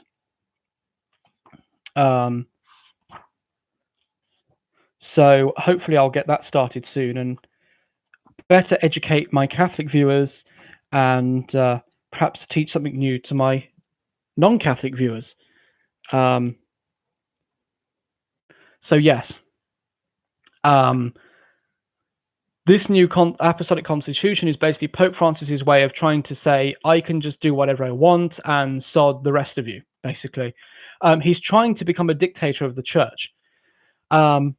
And you sort of see this when you read these reports, where if people challenge the Pope, like if they say to him, Holy Father, you've done something wrong, then he usually blows up and gets angry. In fact, when the two synods on the family were taking place a few years ago, 13 cardinals signed a letter to the Pope saying, look, you need to stop all this heresy going on in the council, stop all of this talk about changing church teaching. And apparently the Pope got so angry, he got so angry that they had to evacuate the place where he lives, because the Pope doesn't live where he's supposed to. He lives somewhere else in the Vatican. Basically, it's a hotel. The Pope living in a hotel, but there you go, that's Pope Francis for you. The Swiss guards basically had to evacuate the hotel because they thought the Pope would get so angry that he would probably physically attack people, because he got so angry that he got challenged.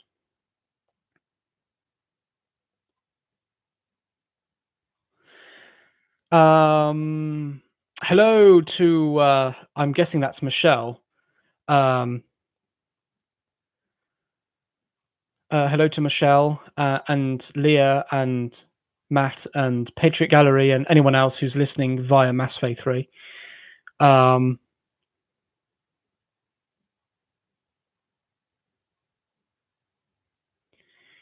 But with all, Sim says, okay, but with all this other stuff that he's dealing with, in whether he wants to acknowledge it or he's not really dealing with a sex problem as he should, the Bible's pretty clear on it. Yeah. The Pope Francis doesn't do anything by the book. He really doesn't. He's, in my opinion, Francis is the worst Pope the church has ever had. Quite literally. You read some of the popes in the past, and they could get pretty corrupt, but they didn't deny church teaching in all over the place. Sanhar says that gotta go. So thank you for being here, Sanhar. Hope you'll be able to catch the rest of this stream. And I hope, I'm not sure when I'm going to go live next. Probably I might try Saturday, so I'll see you then. But yes, Francis has got so many problems to him that it would take forever to expound on it all and to go through each point. So as I was saying, this new Apostolic Constitution basically is Pope Francis's way of becoming a dictator of doctrine in the church. Now, the actual constitution itself hasn't been translated into English yet. It's still in Italian. But people have translated parts of it. And so Article 18 of the Constitution talks about the consignment of the final document to the Roman Pontiff. And it says, Section 1, when it has been approved by the members, the final document of the assembly is presented to the Roman Pontiff, who decides on its publication. If it is expressly approved by the Roman Pontiff, the final document participates in the ordinary magisterium of the successor of Peter, except that it actually doesn't, because the Synod of Bishops is purely a pastoral synod that helps the Pope in dealing with some particular problem of the day. Section 2. If the Roman Pontiff has granted deliberative power to the Synodal Assembly, according to the norm of Canon 343 of the Code of Canon Law, the final document participates in the ordinary magisterium of the successor of Peter once it is ratified and promulgated by him. In this case, the final document shall be published with the signature of the Roman Pontiff, together with the signatures of the members of the Synod. End of quote.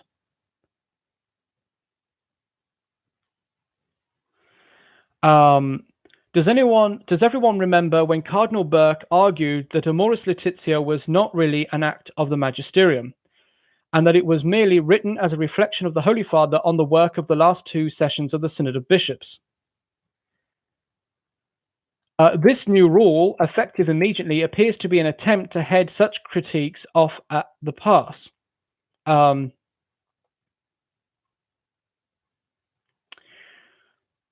Francis writes at the end of the Constitution, he says, I hereby establish that what is decreed in this Apostolic Constitution has full efficacy beginning from the day of its publication in L'Osservatore Romano, that's the Vatican's newspaper, anything to the contrary notwithstanding, also if meriting special mention, and that it should be published in the official register, the Acta Apostolicae Sedis.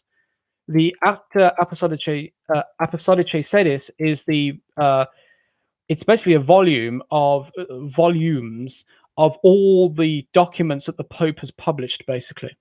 And you can actually buy them, but they're very expensive, obviously. He also goes on to say, I exhort all to welcome with a sincere soul and a ready disposition the norms of this Apostolic Constitution, with the help of the Virgin Mary, Queen of Apostles and Mother of the Church.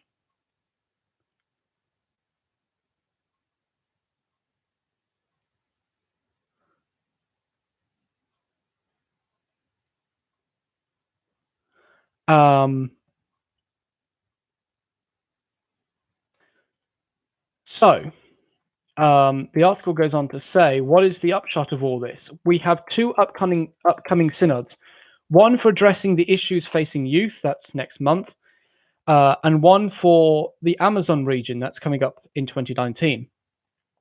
Between these two, several controversial issues are expected to be tackled, and certainly in the Youth Synod of next month, they're going to be talking about whether to legalize, quote unquote, legalize in the church homosexuality, and all of that business, and transgenderism and all that liberal stuff, which they claim that it's the young people that are asking for it. Only certain young people that they pick out.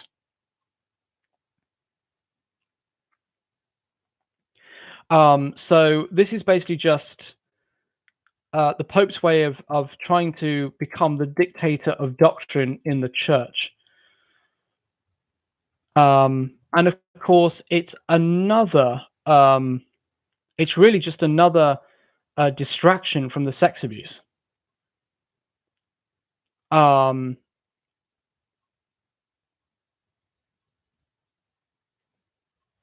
So it's just another distraction to get us to stop thinking about the sex abuse and stop asking uncomfortable questions of the Pope. Now, there's a second article here written actually by a priest on Church Militant that goes into this this new Apostolic Constitution, claiming that it's a Trojan horse for injecting heresy on a global scale in the church.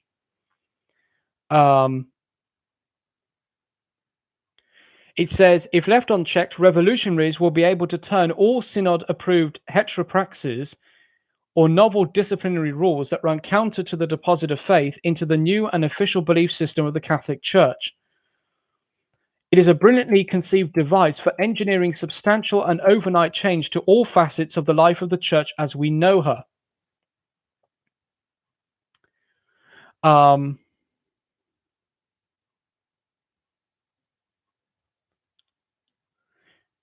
The Constitution was rammed through for the benefit of steering the outcome of the upcoming Synod on Youth next month.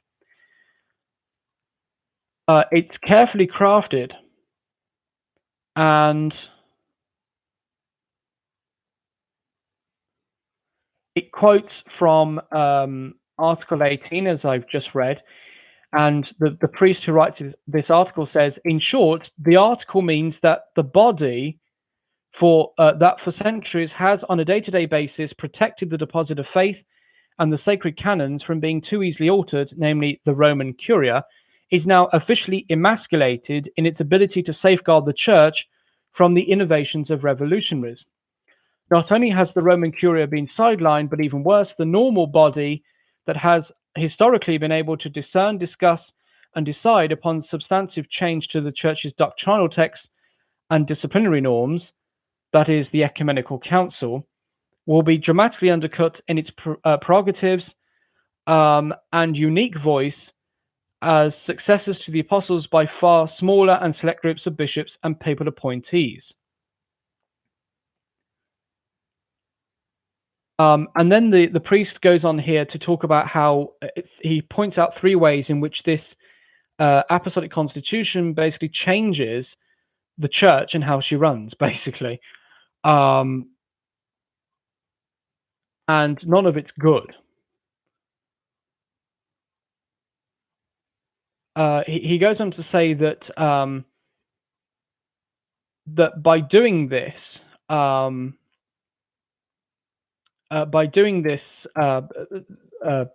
instituting this constitution, he basically gives all of his authority away to the bishops, most of whom are very liberal, like the Pope, and are going to just abuse that.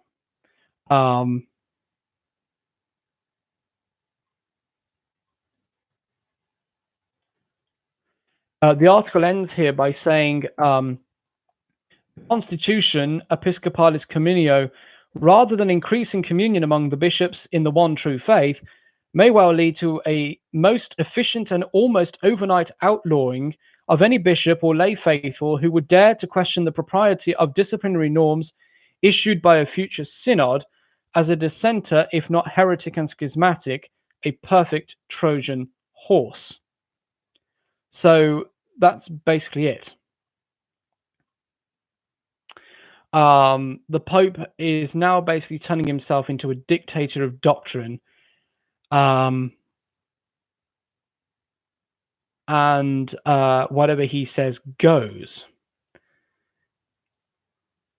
Now, I've gotten that out of the way, and how far are we into this? 1 hour and 42 minutes, and I still haven't got to more sex abuse, because, you know, we all like talking about that.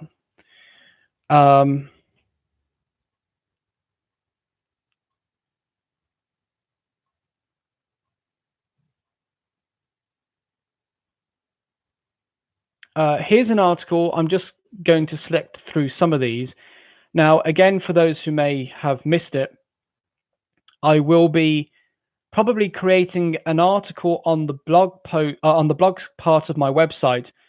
I'm going to start doing this because I was updating my commentary on the sex abuse apocalypse, commentary number 11, but it's gotten a bit too long now. So what I think I'm going to start doing is, when I've done my episodes here, each episode will be uploaded or linked to on my website with the relevant articles underneath, so you can go and read them, and it will include the articles that I've not managed to get to. But this article I found interesting, from Church Militant, McCarrick's crimes, some of the worst in church history. As one reads again and again the testimony of the heroic whistleblower Archbishop Carlo Maria Vigano in search of the truth, peering back into the eyes of the canonist is the monster that truly was Cardinal Theodore McCarrick. New analysis of the former Vatican ambassador's statement reveals that the Archbishop Emeritus of Washington, D.C., McCarrick, was not only a serial predator of young boys and vulnerable seminarians, but also a criminal who, in canon law, unbelievable as it might seem, incurred the censure of latae sententiae, or automatic excommunication, basically, multiple times on multiple different criminal counts over a lifetime of debauchery and duplicity. Rare are the fiends in history who claim both the title of cardinal and excommunicate the way McCarrick can. So basically, Cardinal McCarrick, according to canon law, actually self-excommunicated himself from the church several times. Buried within the testimony is the evidence in support of this sobering canonical analysis. A list of specific capita accusationis, or criminal counts, that have been drawn up by its author, a doctor in canon and civil law.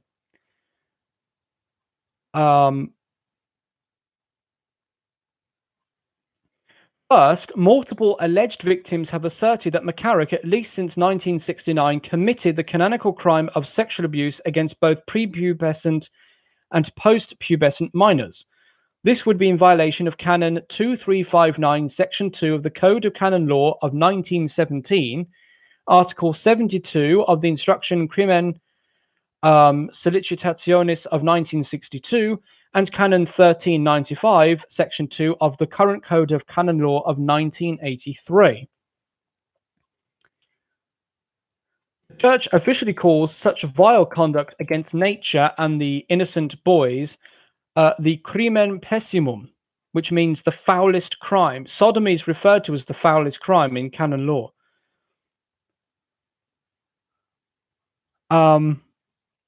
Second, although sexual abuse of minors is counted by the Church as being among the foulest crimes capable of being committed by man, an infinitely worse offense is officially taught by the Church to be that of sacrilege committed against the sacred species, or the sacrament of the Most Holy Eucharist. It is infinitely worse because the crime is committed directly against our Lord, whom the Church teaches is made really and substantially present within the Eucharist upon consecration at Holy Mass. According to Archbishop Vigano, one of the crimes of McCarrick that he denounced to his superiors through official channels is, quote, sacrilegious celebration of the Eucharist with the same priests after committing such acts. That's a quote from Vigano's testimony. Canon 1367 of the 1983 Code of Canon Law, which is the current code in force at the moment, says, quote, so this is the canon, quote, a person who throws away the consecrated species, that's the Eucharist, or takes or retains them for a sacrilegious purpose incurs an automatic excommunication reserved to the Apostolic See. Moreover, a cleric can be punished with another penalty, not excluding dismissal from the clerical state. End quote. According to a response to a dubium, that's a set of questions, issued by the Pontifical Council for Legislative Texts in 1999, to throw away, referring here to the canon where it says to throw away just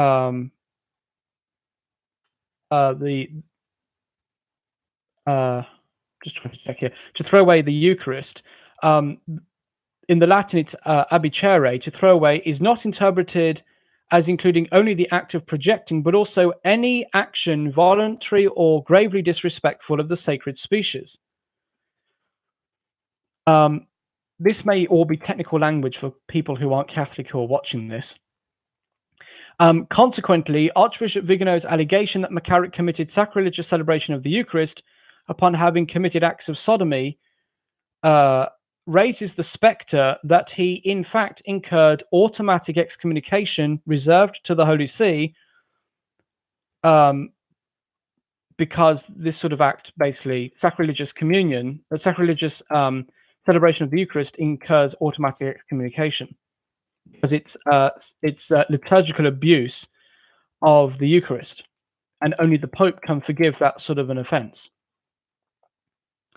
So basically, this article goes into canon law, and it's quite, you know,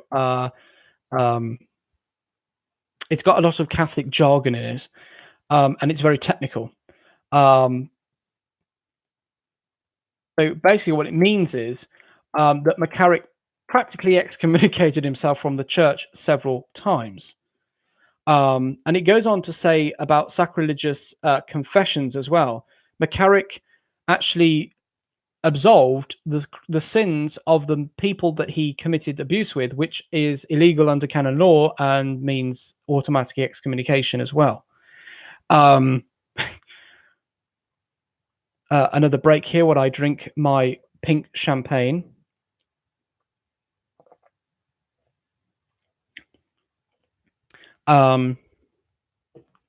So McCarrick basically excommunicated himself from the church. Yeah,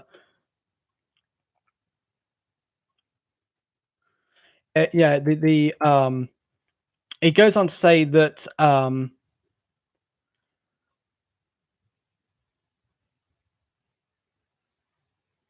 fourth, it can be inferred reasonably that since McCarrick is publicly denying having committed the above heinous crimes for many years, he has heard the confessions of many penitents.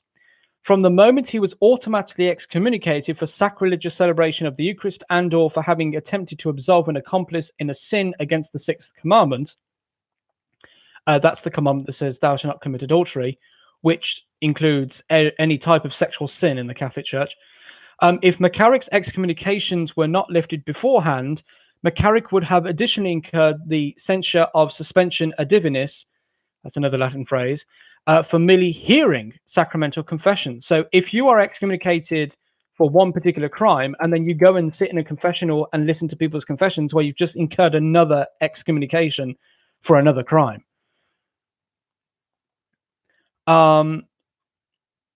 So basically, each particular crime you commit that incurs an automatic excommunication, every time you commit one of those crimes, you get an automatic excommunication for each time you commit the crime. It says McCarrick, therefore, is not only a monster of sexual deviancy, but also a monster of a criminal who most likely has been excommunicated and suspended a divinis multiple times for only God knows how many individual crimes. As Pope St. Pius V wrote centuries ago regarding the horrid crimes against nature committed by clerics, quote, so that the contagion of such a grave offense may not advance with greater audacity, by taking advantage of impunity, which is the greatest incitement to sin, the harshest punishment must be meted out to them. The article ends by saying, for Pope Francis, therefore, to have let McCarrick take advantage of his impunity for so many years is to have given him an incitement to his sins and become an accomplice in those sins. So, yeah, McCarrick probably has excommunicated himself several times for sins which only the Pope can forgive. And since the Pope hasn't forgiven them, because McCarrick probably has never actually, may not even actually have full knowledge that he's been excommunicated, although he should, obviously, because it's canon law. That really doesn't put Cardinal McCarrick in a very good light at all. Because excommunication means you're outside the church, you're outside the communion of the church, which, if you go really all traditional with this, means you're damned, basically. But, you know, McCarrick's already going to hell, as we already know, because he's not yet, as far as I'm aware, he's probably not really that penitent about what he's done. So we can already imagine where he's going after he dies. But we can only pray to God, probably very, obviously having to force out the prayer that God may do something to McCarrick to get some sort of penance out of him of some kind and get him to repent of his enormous crimes. Because we don't actually want people to go to hell, but anyway.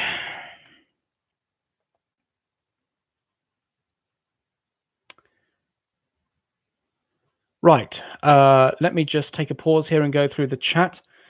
Well, of course, if the chat actually comes up, because it seems to go off.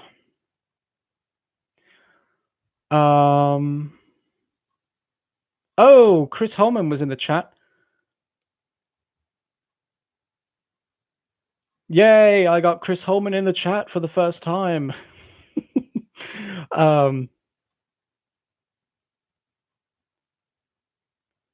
But he says he was only here for a sec. But I hope everything's going all right, Chris, if you're still watching this. We've currently got a storm here at the moment, so very windy outside and rainy.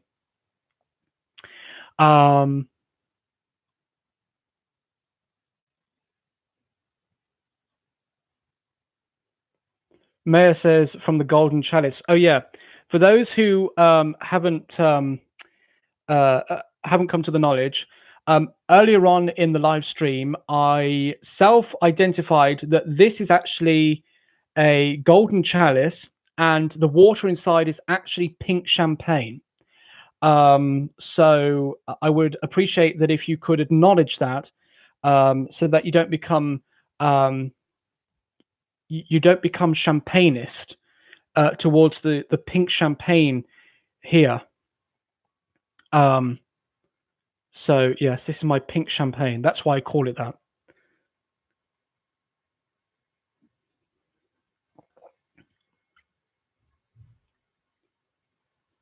The chalice from the palace, or the flagon with the dragon.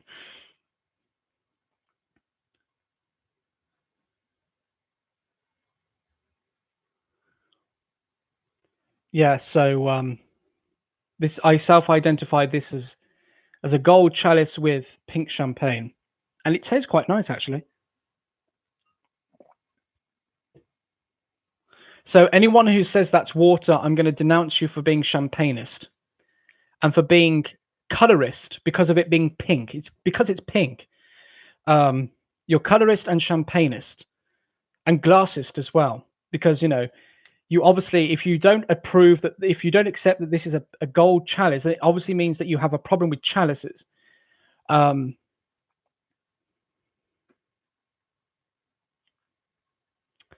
So yeah, that's my little funny thing going on at the moment. It's the only way I can keep sane while reading this news. Sorry for the technical language, but bottom point is McCarrick has excommunicated himself. That's really what it all comes down to. But yeah.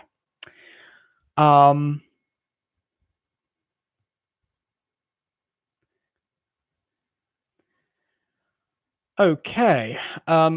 Another article here that's a bit long, so I'm not going to go through all of this. Maynooth. Who here knows what Maynooth is? Tim says no ice for drinking it tepid. I could identify that there is ice in there, but I'm not sure if I want to. Yeah, I'm not sure if I want to self-identify ice in there. Does that make me ISIST? I don't know. I don't think I want ice in there at the moment. But if I change that, then I have the right to do that. Anyway, Maynooth. Maya says you don't put ice in champagne though. Well, you can do if you want to. Over here, we drink everything with ice, coffee, everything. We want cold, cold, cold, even beer.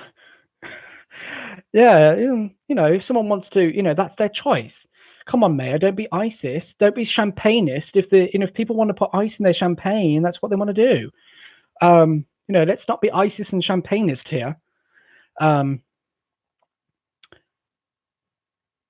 So yeah. Anyway, Maynooth. Maynooth is the National Seminary of Ireland, and it's rampant, full of liberals and other people, the kind that usually sexually abuse people. And it has a powerful gay subculture in the seminary. I mean, this is well known amongst Catholics who are well informed that Maynooth, it's actually a Pontifical University of Maynooth, and it is very leftist. Um,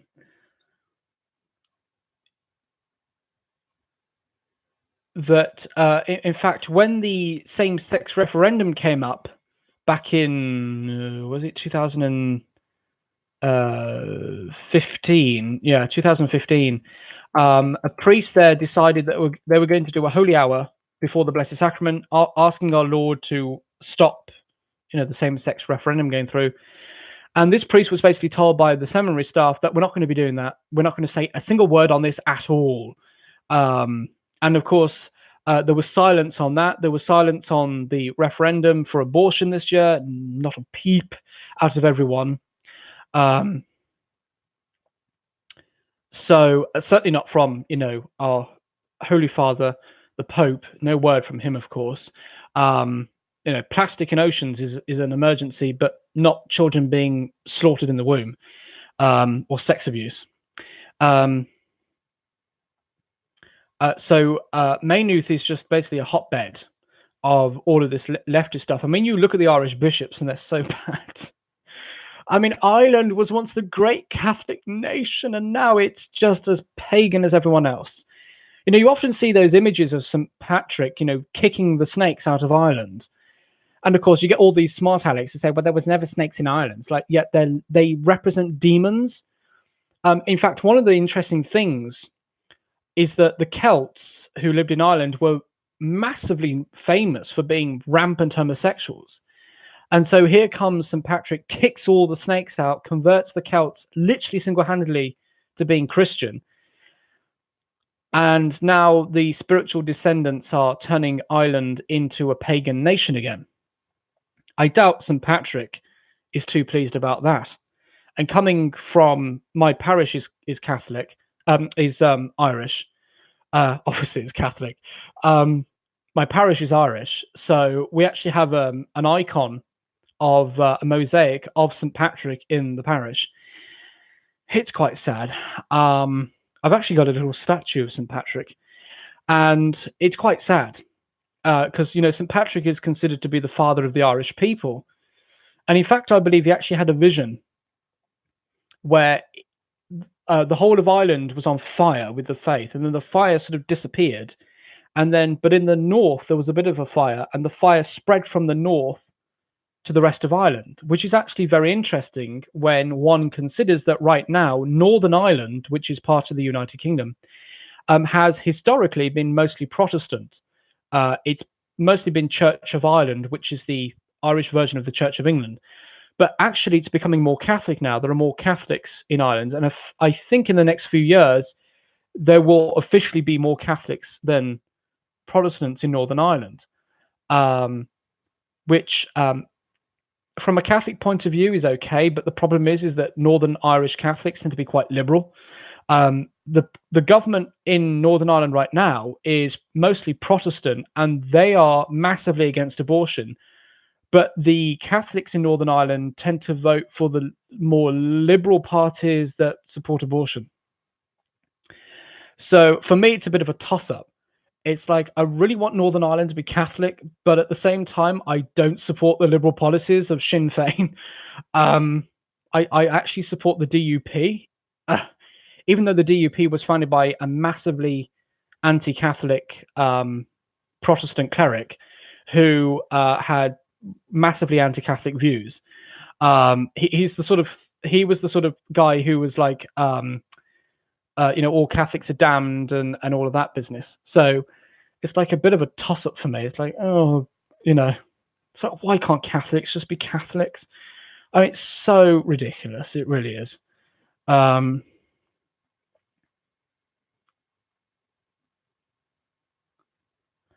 Isn't that funny? The Catholics are for abortion and the Protestants are against it. Yeah.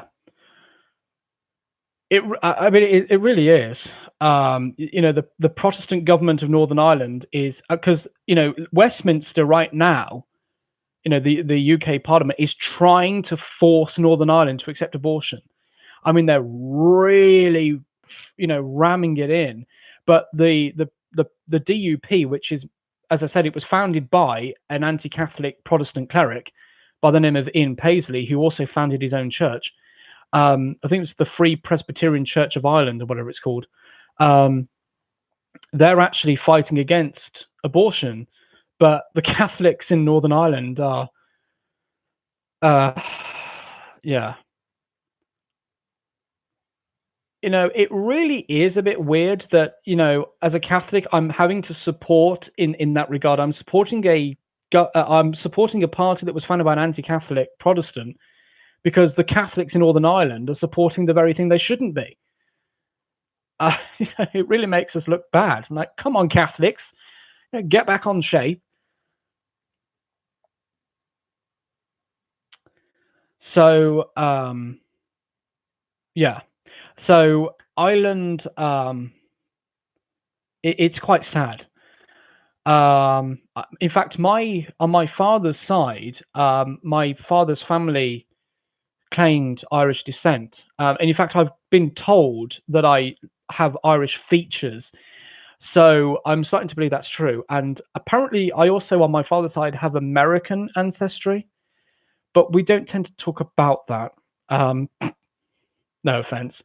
I actually had a joke the other day to a friend, and I was saying that I was reading the parable of the prodigal son, and I discovered what it truly means.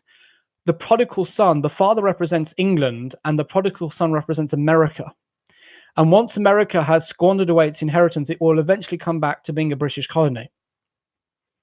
And my friend had to laugh at that. So that's a bit of a joke there.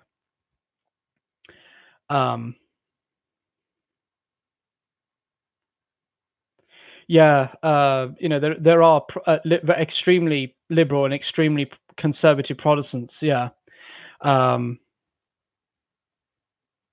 yeah. It's really weird how, but in the Catholic Church, it's the same. You've got the liberals, and then you've got the conservatives, or the traditionists, as they're usually called. So it's the same thing. But it's really weird from a Catholic point of view, because the whole point about that, obviously for a Catholic, is that you're supposed to accept church teachings, and when you don't, then you're not really a Catholic. You're basically just a Syno, which is Catholic in name only. May I say so? And all the Americans leave the chat. It was a joke. Obviously, I'm having a joke, of course. So yeah.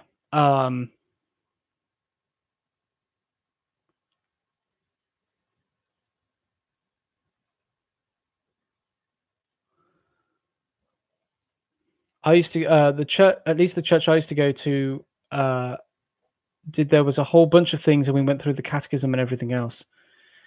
Yeah. Are you Catholic, Tim? I know that some, well, I think the Lutheran churches used to have a catechism, but I'm not sure they still do anymore. I know the early some of the early Protestant churches, like the Lutherans, and I think the Calvinists, used to have catechisms of their own, but I'm not sure if they still use that sort of system of teaching now, or whether they just, I don't know. But yeah.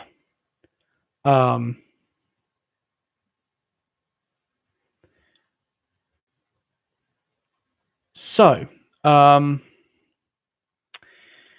just looking down this list. Oh, here's a good one.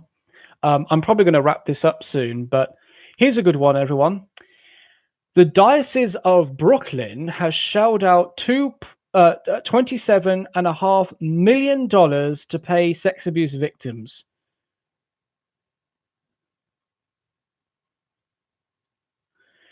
So how do you like that, everyone? Do you like the idea of having to pay that much money for sex abuse? Isn't it great, isn't it? You know, putting that money in the collection every Sunday and it going to funding for sex abuse victims because, the some of our clerics can't keep it in their trousers. Isn't it so wonderful? And of course, the bishops have the temerity to keep asking for more money. I mean, 27.5 million. I mean, in fact, this article says that this is the biggest individual sex abuse payout in American history in the church. 27.5 million. And of course, it's all coming from ordinary Catholics sitting in the pews.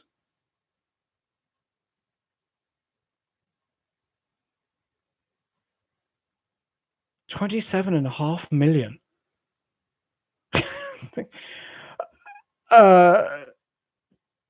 Really? And of course, about half the people sitting in the pews are just going to keep putting the money in, aren't they? 27.5 million.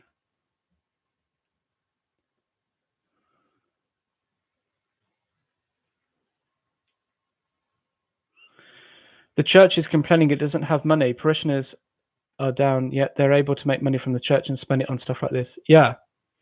Yeah, it is very much like that. The church complains it doesn't have money for all these different things, but then, because parishes keep getting shut down all over the place, but then they can afford to pay out sex abuse. It's a bit like the state, really. We keep getting told, we don't have money, but we can afford to build new buildings in the middle of places that we really don't need it, and we can have all these different programs we don't need, and governmental departments we don't need, and we can pay all these bureaucrats we don't need, but we don't have enough money for all of that stuff. Over here in the US, we sue everybody for everything. Yeah.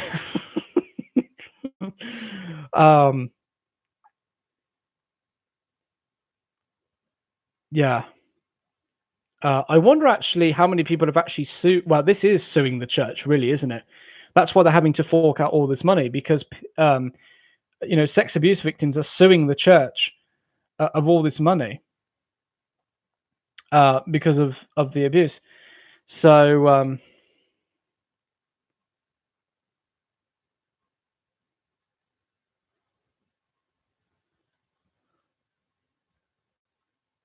I was just thinking, 27.5 million. What could you do with that? If you were given $27.5 million, what would you spend it on? It's a rather interesting thought. 27.5 million. I'm not sure what that is in my currency. It's obviously going to be slightly higher than that, but wow. Congratulations, Brooklyn. You've beat everyone else in shelling out more cash than anyone else for sex abuse. You've got to be proud of yourself.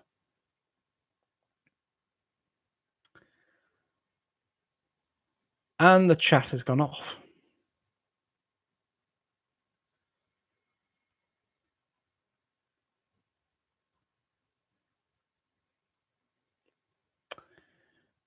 Tim asks if we have priests that come to people's houses to ask them for their financial statements and tell them how much money they need to give to the church. No, well, not Catholic priests. There are, who is it that does that? A friend of mine had a daughter-in-law, or has a daughter-in-law, who was part of a Protestant church where they actually knocked on the door and basically said that you have to pay so much money to the church. The Catholic Church doesn't do that. I don't actually know if they actually do that anywhere, but certainly not in England. They don't do that. The only churches that I know that tend to do that are these really big evangelical churches, like these big mega churches. I think they're known for doing that, but not the Catholic Church.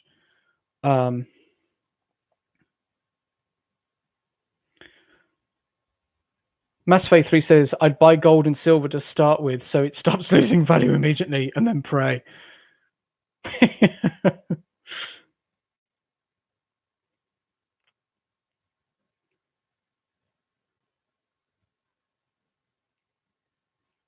Tim says, over here they will come to your house, ask for your tax statements, and tell you how much money you need to give to the church and the school.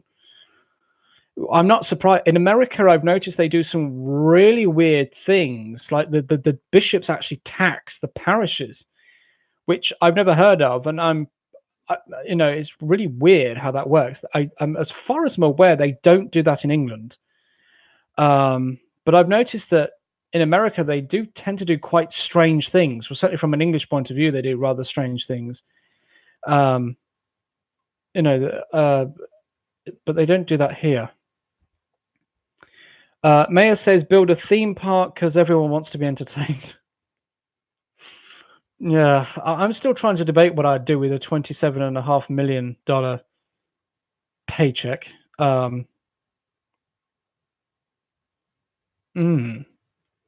What would I do with that?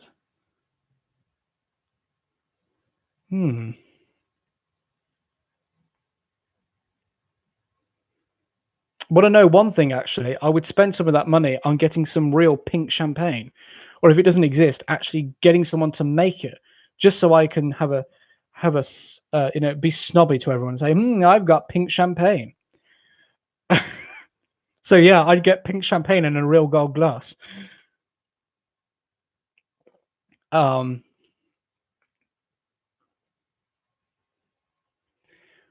people would say I'd probably buy a mansion, but I wouldn't do that. Living in a big house all by myself, I probably wouldn't like that.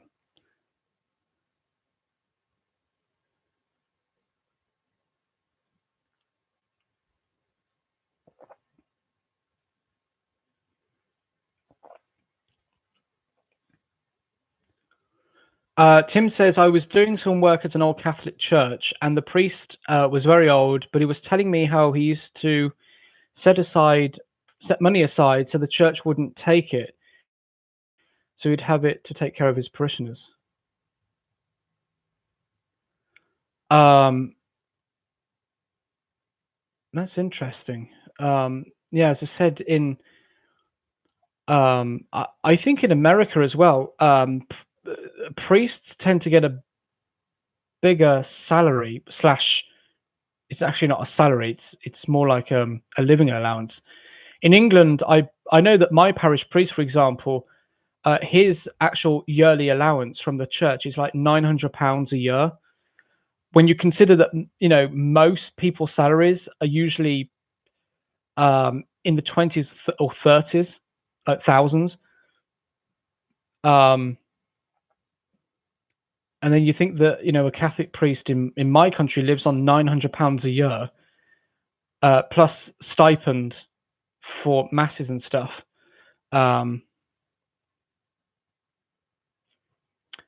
Tim says you give at least 50% to the crown. Yeah, probably.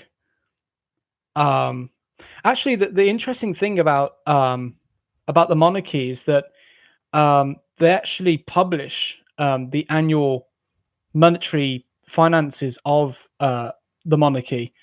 And when you actually boil it down, as people have, I believe that the amount of money that each person in the country gives to keep the monarchy is like 50 pence a year per person. And for those who may not know, 50 pence is half a pound. So, yeah, I believe that's how when you look at the finances and you sort of boil it down, it's like 50 pence per person a year to keep the monarchy. So Mayor says buy a big house, have a bunch of children, and the house is full, problem solved. Oh, I don't know if I could get married. Well, if I become a priest, then I won't be getting married. Not unless I become an Eastern Rite priest, which I probably won't because there are no Eastern Rite churches anywhere near me.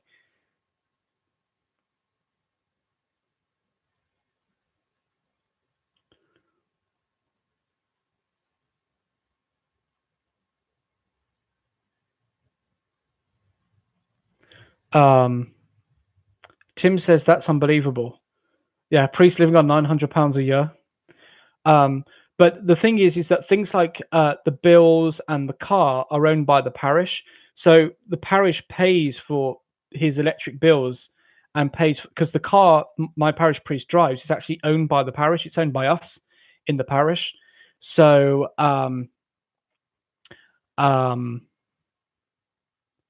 so yeah, it's not as bad as it sounds, but it is actually quite bad when you think that £900 and it's. But also on top of that, the priest also gets stipends, which is like a donation from the parishioners. So if you want the priest to say a mass for your dead mother, for example, if I wanted wanted my parish priest to pray a mass for my mother, then I would probably pay him a stipend of about £5, and that stipend goes to him directly, not to the parish. So it's like me saying, okay, I'm going to give you this money to say the mass. And if a priest gets more than one stipend for a mass, because the priest can only accept one stipend for a mass, even if he says even if he's got 2 or 3 intentions for the same mass, he can only accept one amount of money. So if he gets 3 intentions for the same day, he'll accept the stipend for one mass or for one intention for that mass, and the other 2 intentions, the money goes to the missions. It's really weird how it all works. But yeah, and considering that in my parish, we get lots of masses. So my parish priest is probably rolling in cash right now. He's actually at retiring age, but he said he's not going to retire for another few years.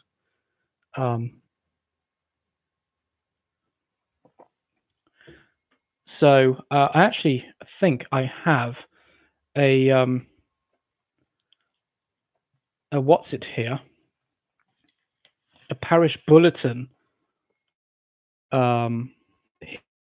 here. So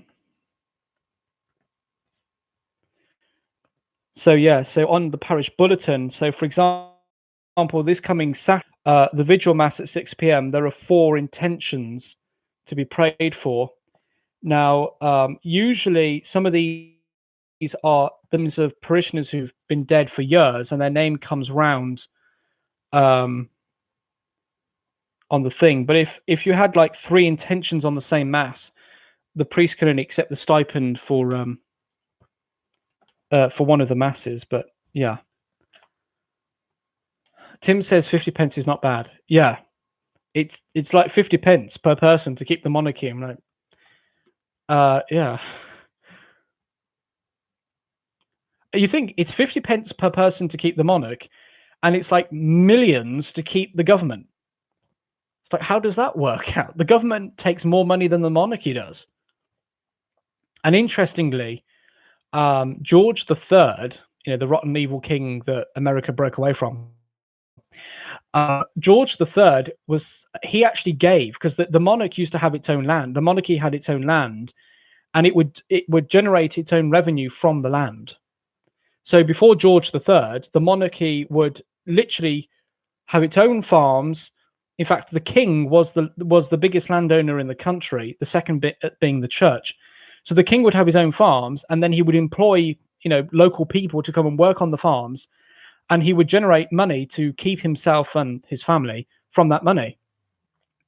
But then George III decided to give all of that away to the government in return for basically a civil stipend from the government. Now, the crown still has its own land, but the monarch doesn't actually keep the money. It goes to the government, so the government can use it for public purposes, which basically means anything for the government. And it's really weird how it works. If I was the king right now, I'd just go back to the way it used to be. Like, I'm going to have my own land, employ farmers to come and work on it, and then I'll keep myself. Instead of, as someone said, a king who has to beg his bread from government is no king at all, is my view on it. The king should be self-sufficient. And also, the queen pays tax on her land that she owns, on the land that the crown has. The queen pays tax. Um, so she pays tax like everyone else does. Um, so there's a bit of a historical point of view. Um, yeah, as I said, I'm going to have to wrap this stream up. It's like I've still got like 100 articles to go through, but no worry, folks. I'll probably come back on Saturday and pester you all on your weekend. And you're going to be crying into your cups and your mugs and your glasses. No, he's come back again. Um,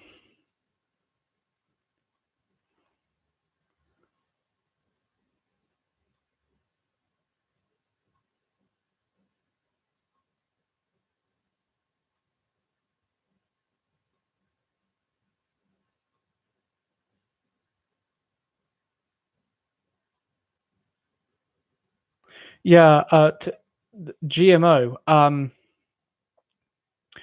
We don't tend to, as far as I'm aware, I could be wrong on this, we don't really tend to have GMO food in Britain. In fact, one of the things that Donald Trump keeps complaining about is how the EU doesn't accept American corn and things like that.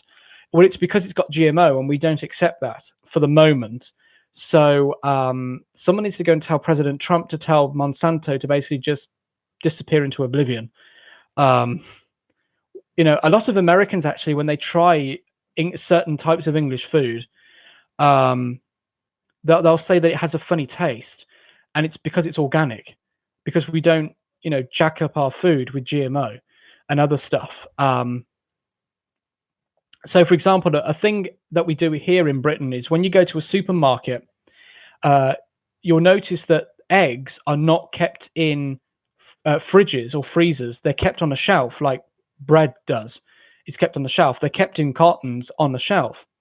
And Americans find that strange because in America, I believe you put your eggs in the store in the fridge.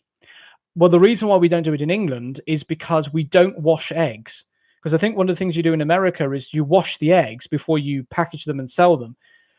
That washing of the egg actually removes the protective layer on the egg, meaning the egg is more susceptible to being diseased, basically. Whereas in England, we don't do that. We don't wash the eggs. They're kept with their natural protective layer, which is why we don't. They don't usually put them in the fridge in an English supermarket because they're not likely to go off anytime soon because they still have that protective layer on. At least I'm aware we don't wash our eggs, but I think you do in America. I think you wash your eggs, which is a stupid idea because it removes the natural protection off the egg. Although when we bring our eggs home, we do put them in the fridge then, but in the stores they don't do that because there's no need, and the eggs don't go off. Michelle says, "Preach! We wash our eggs. It's stupid." Yeah, I there's like other things as well that I think Americans do that seem a bit strange, and I think Americans find some of the stuff we do a bit strange. But there you go. That's.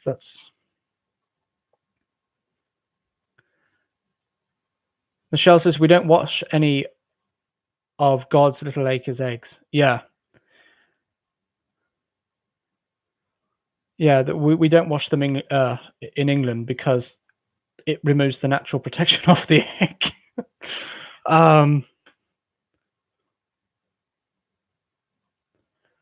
Another thing as well is I'm not sure if this is true anymore, but don't you in America put, is it corn syrup or something? Don't you put some type of syrup in your bread?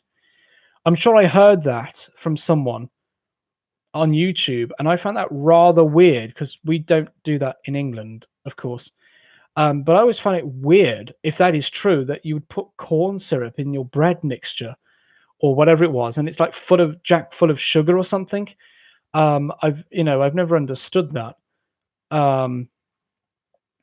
We don't do that in England, obviously, because it's like what. But yeah, I'm just trying to think of any other differences that we have, just to round off our evening here. just to purge our minds of all the bad stuff that we've had to.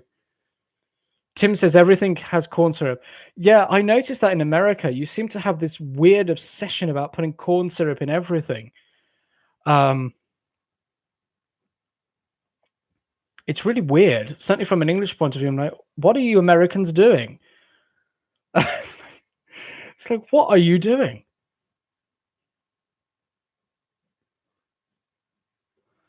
And also, is it like in McDonald's?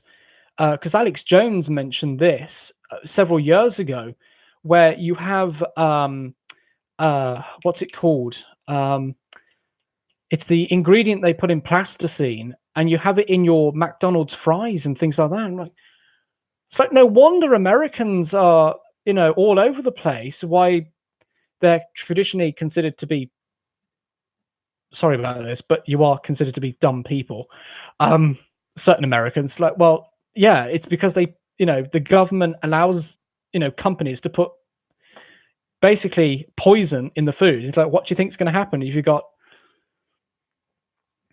Someone needs to tell Donald Trump to make it illegal.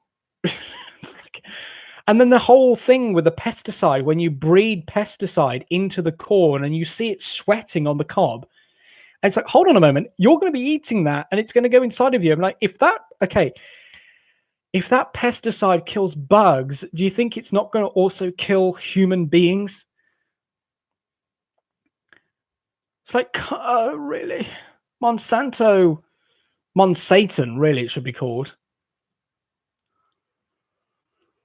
Oh, God. Maybe someone needs to elect me to be president after Donald Trump, of course. Someone come and elect me. I know I'm not American, but you can forge a birth certificate, can't you? Because Barack Obama did, supposedly. We make our own bread, but I just checked bread we buy for our uncle because he likes store bread, and it has corn syrup. I didn't know. Yeah, that's probably going to be a given. American store bread is probably going to have all of that stuff in it. It's all about money, money, money. Yeah, it reminds me of the ABBA song, "Money, Money, Money." It's almost like they are trying to kill us now. That couldn't be it. Oh yeah, it can't be that, obviously, because we all know that government led that.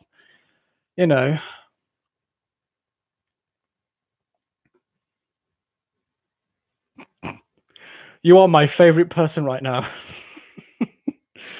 But literally, you cannot be serious when you think about this. The stuff they put in food, and then you wonder why we don't really accept it here. I mean, I think the EU even banned, what's it called? That weed killer.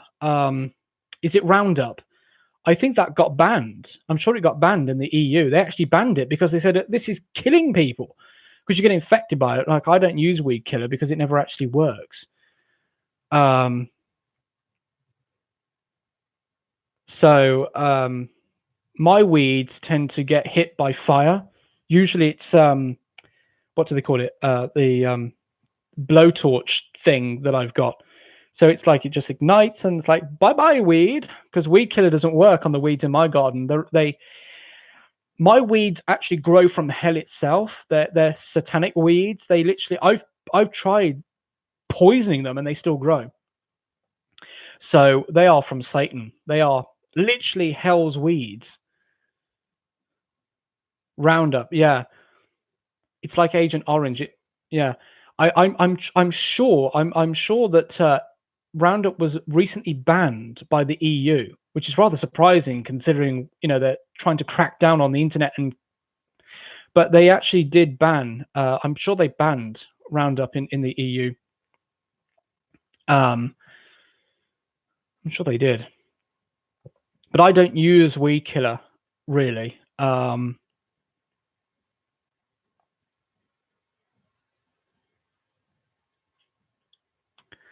Tim says they want us to die off just prior to us being able to collect social security that we're paid.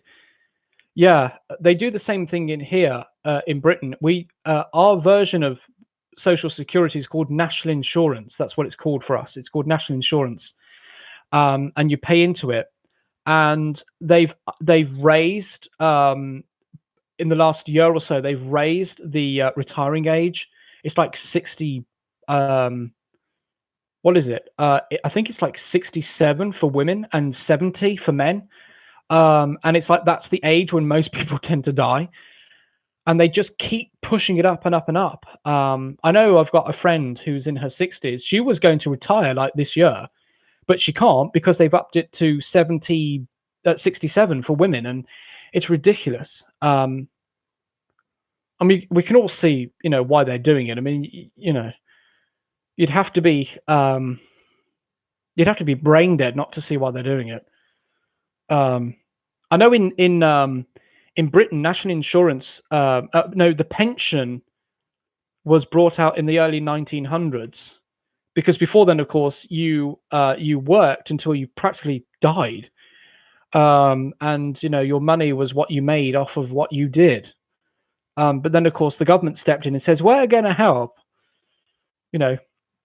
What is it? Ronald Reagan said, "The worst thing you could ever hear is we are from the government and we're here to help." I think that's it. We're from the government and we're here to help. Yeah. Michelle says gender discrimination, men and women are the same, not fair, lol. Yeah. It's actually interesting. They come up with this gender discrimination and all that, but then they've got men and women retiring at different ages. But then we have to factor in, what about transgenders and people like that, and people who are gender fluid? Do they have their own special retirement age, or do they have to squeeze in, to those two gender categories? You actually begin to realize this whole gender thing is like really weird. What about maternity leave? And paternity leave. What about, if you've got two men who've got a child, a gay couple who've got a child, does one of them get maternity leave and the other gets paternity leave? Because maternity leave here is 9 months in Britain, and paternity leave is I think half that.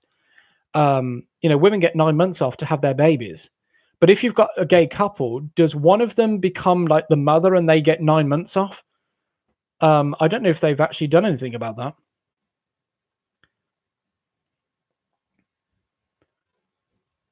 So yeah, love that quote. Yeah, I'm from the government and I'm here to help. God, the most frightening thing you could ever hear.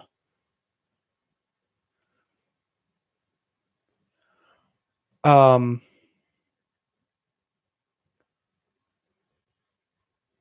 yeah, as I said, it's some strange things they do in America. It's like, what is it about America that they always want to go over there and start messing about with people? And start, drugging them up and putting stuff in the food and putting, what's it called in the water? I can't even remember what it's called. The poison they put in the water. They do that here, by the way. So it's not like we're free of that. There are some parts in England where it's fluoride, isn't it? Some parts in England, they don't put fluoride in the water, but unfortunately where I live, they do. In fact, the water supplier that we have here, which is Severn Trent, they're on their website. You can actually go on and find out how much fluoride they put in the water. I'm not sure if they do that in America, if your water suppliers there do that, but they certainly do that here. They also tell you how much lead is in your water, because we still have lead pipes, because, that's really going to help. Tim says, that's an interesting thought. I'm going to have to ask HR if I'm gender fluid, if I can retire earlier. Yeah. If you're gender fluid, if you don't identify as a man or a woman. In fact, I saw one person who identified as a genderless alien. And if you are someone who doesn't identify as either a man or a woman, do you get a different retirement age? Because if you're being told that you can only retire at one of the other two, that's gender discrimination, isn't it? They are really trying to kill us. Could you tell?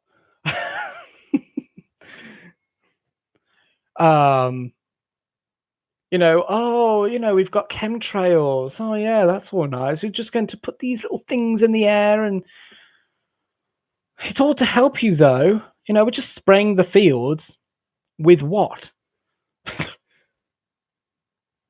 Yeah, if you actually think about the whole government thing with all of this insidious stuff they come out with, like they're now admitting that they actually change the weather, don't they?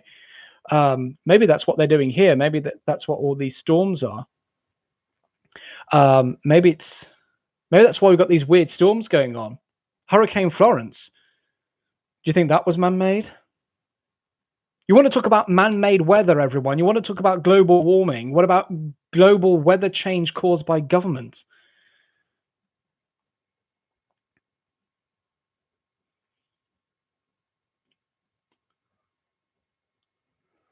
Tim says, if you look at what ideas or fluoride, it comes from the production of fertilizer. It's like a byproduct, and it's a poison they put in our toothpaste. Yeah, we have fluoride toothpaste. And all of that, unfortunately. Yeah, they do that here. I think it's just like the GMO they don't have at the moment, but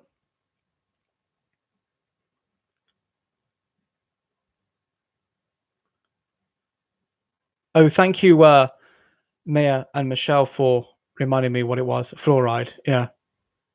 Which I'm drinking, by the way. I think this has got, well, I said it's got fluoride in, so yeah, I'm killing myself here, aren't I?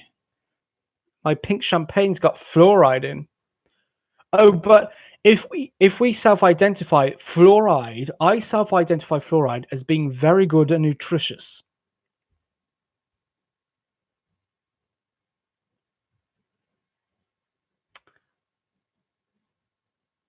So I think I may wrap up this video in the next 5 to 10 minutes. So if you wish to state something, please state it now or forever hold your peace.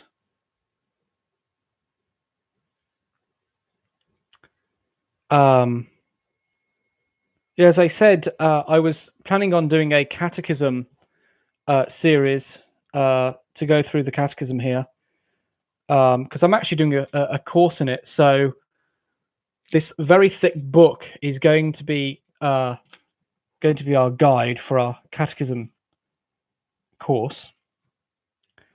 Maya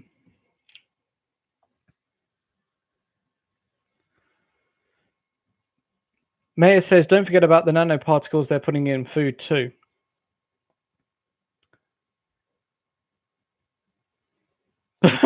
Michelle says, "Lol, you can't go till I'm done with the dishes. It's making the time go fast." Oh, you're doing the dishes, are you? You're being a good girl and washing up. Yeah, they can. Tim says they can alter weather. The Chinese have claimed, and it was patents. Yeah, in fact, I read an article where the British government admitted they were spraying the air during World War II and even before then. So it's quite evident they've been doing it. And I think the Americans were doing it in Vietnam, weren't they? They were testing it in Vietnam. So they've been doing it for some time, because as we keep getting told, these people, they have technology that's light years ahead of what they allow us to have.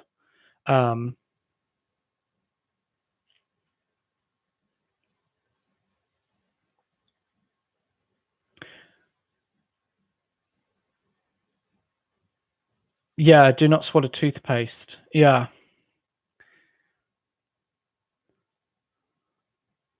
Maybe you should try and get some of that,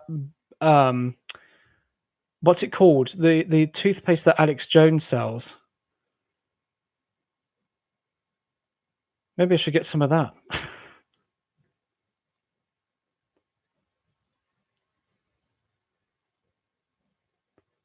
Maya says you can go now. The pizza I'm making is almost ready.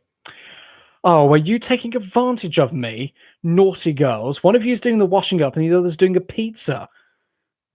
Am I your entertainment while you're cooking and cleaning? Next, you're going to be telling me you're cleaning the whole house. This is not fair. This is man abuse.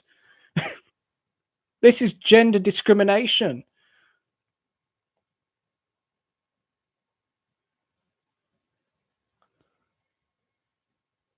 Oh, you make your own toothpaste. So I expect actually you could make anything like that, if you really sort of got down to it. Um,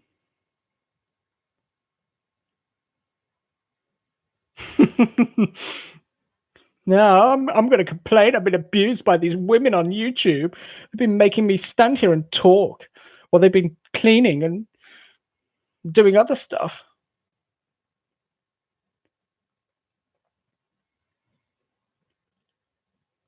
Actually, you're actually not the only one. There was a um, someone who was commenting on Tuesday, and she was sewing while she was listening to me. So I've been abused by all these women.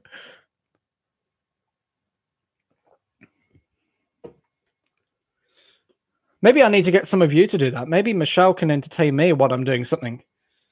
Although I don't know what. Cleaning, I suppose.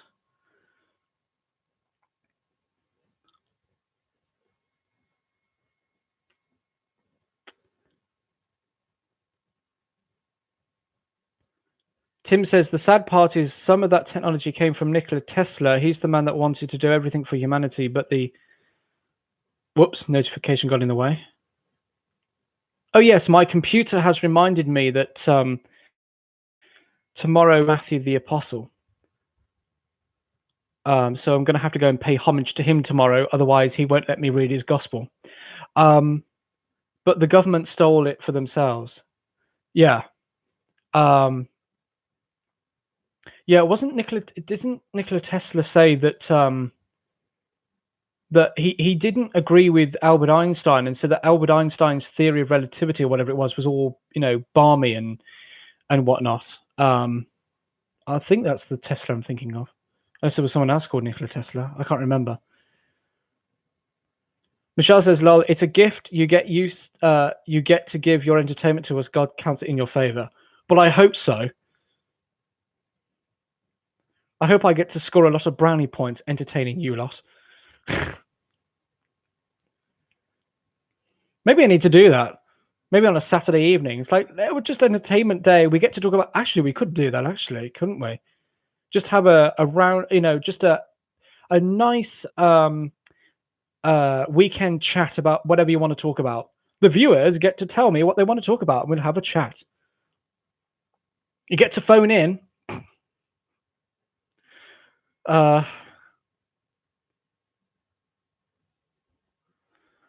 Maya says that she was making deodorant for the better part of my show. You are taking the advantage now, aren't you? You naughty, wicked women. See, this is the reason why I'm never going to get married. You've completely put me off it now.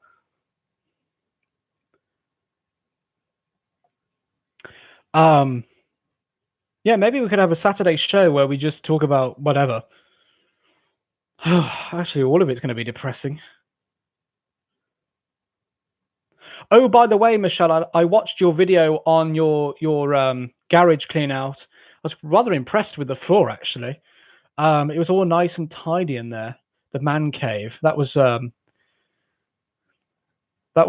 impressive, actually, seeing that the garage done up.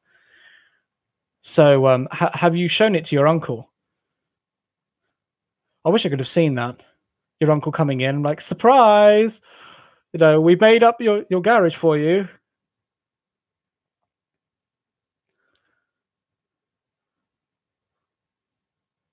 And poor Matt, the whole thing with his abs and everything.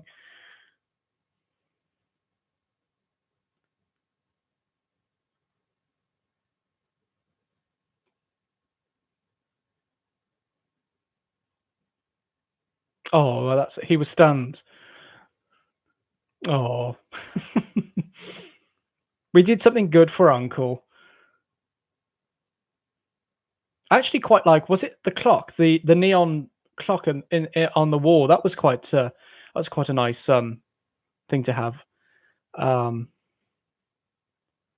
But I was actually quite amazed with how many tools you had. I mean, my dad has got quite a lot of old tools from his past, so it's not surprising, boys and their toys. But I'm not a boy, so I don't have them. I don't identify as a male, not anymore. I do identify. I identify as St. Mark the Evangelist, so I'm a saint. Can't you see my halo? And I wrote the Gospel of Mark, which everyone knows is the greatest gospel in the history of gospels, and it's the greatest piece of work in the history of inspired revelation. And anyone who says any different is going to go to hell.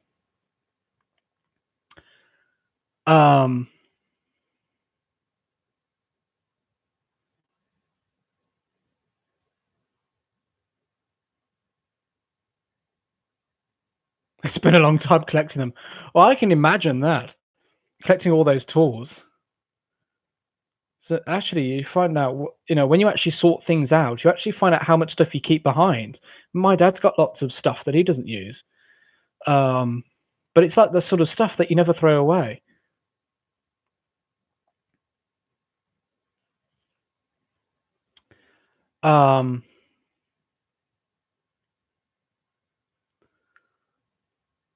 You can see the halo. Well, I hope you can. I hope it looks nice on the head. I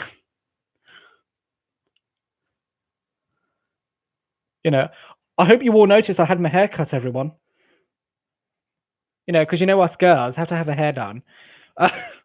Yeah, I had it shaved. It feels weird because my head feels cold sometimes because I get used to having it quite long. But come Christmas, I'll probably have to have it shaved off again. Luckily, the barber that I go to, he's new. He only set up earlier this year, and he's literally like a minute walk from my house. And he's cheaper than anyone else I've been to. So, absolute bargain, everyone.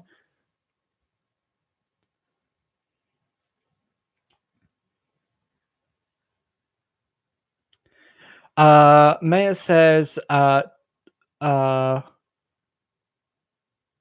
talking about pizzas, refried beans, and one has taco seasoning on the beef, and the others 2 pizzas have beef and cheese.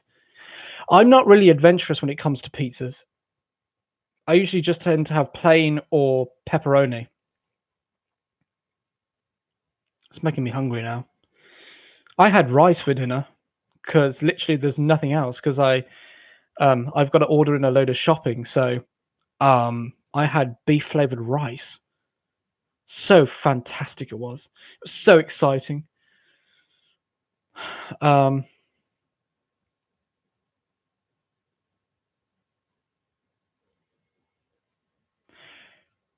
Maya, can you share the pizza out?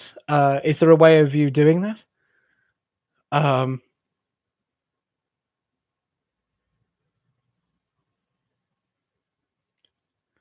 Michelle says, I cut Matt's hair and just gave another haircut to an older gentleman today, although they get the haircuts I like. Oh, so you're the sort of person like, it's my, I'm using the razor, so it's my choice. Rice. Yes, I had rice for dinner. It was flavored. It had, vegetables and stuff with it. It's like, I don't eat it plain. Well, usually I don't.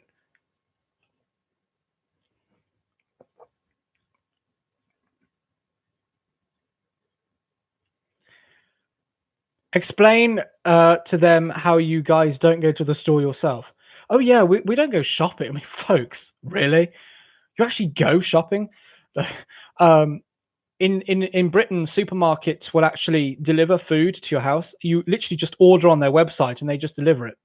So the main shop that me and my dad order from is a place called Iceland, and we usually order from them on a regular basis. And basically, what you do is you have an account. You select what time you want them to arrive, and then you just order your food. You literally just go. You actually have a list of favorites, and you just click on the star when you find a product you like. You click on a star on the love heart. It adds it to your favorites list. Then you just click buy, and you just put in how much you want, and they don't charge you until they've confirmed that they've got the items. And on the morning of the delivery, they'll send you an email saying we couldn't deliver this item because it was out of stock, and they don't charge you for the item you don't get. And if you get promotions and stuff, it knocks the price off as well. But you do actually have to pay a 25 pence charge for shopping bags, because we have a plastic bag tax. We also have a sugar tax in Britain. That was introduced. Thanks for that, everyone. Sugar tax, that's all we need. Because us Brits, we love our taxes. But yeah, a lot of people tend to order from the shop. In fact, you can even actually go to the shop itself, buy a bunch of food, and then the shop will deliver it that same day. So you don't have to carry it around to your car or anything. So yeah.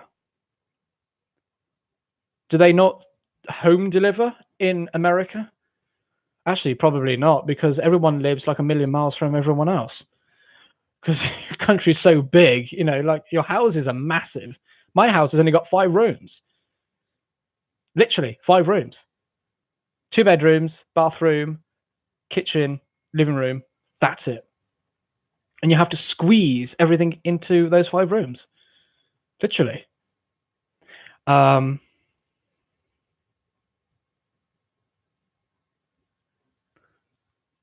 Wow, with that many people in the house, you'll need your own zip code.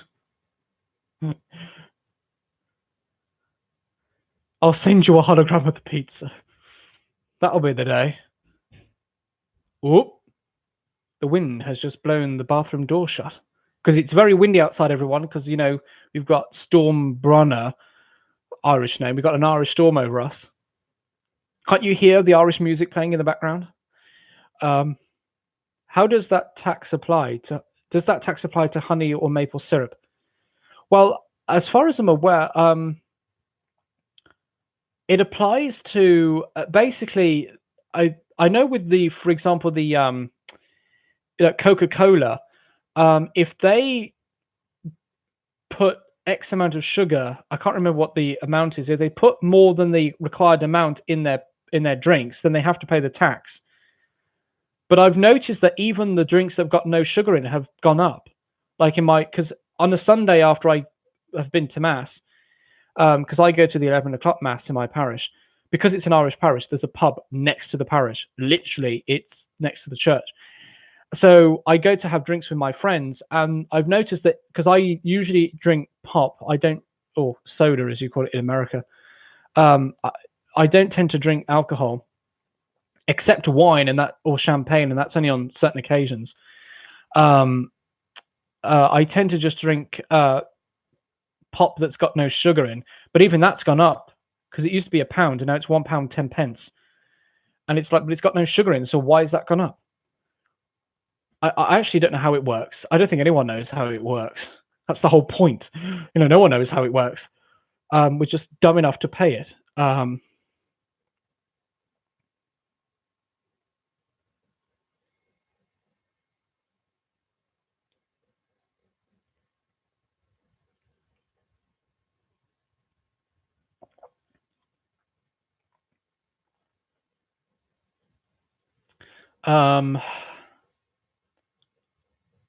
They have just started to try it out, but no one is using it yet.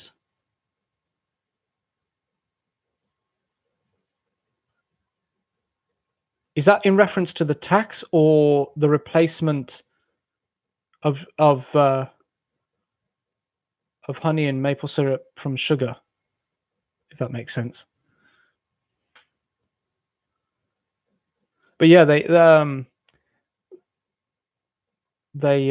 have this sugar tax. I don't exactly know how it works. But Coca-Cola, I believe, has not actually changed the amount of sugar in their drinks.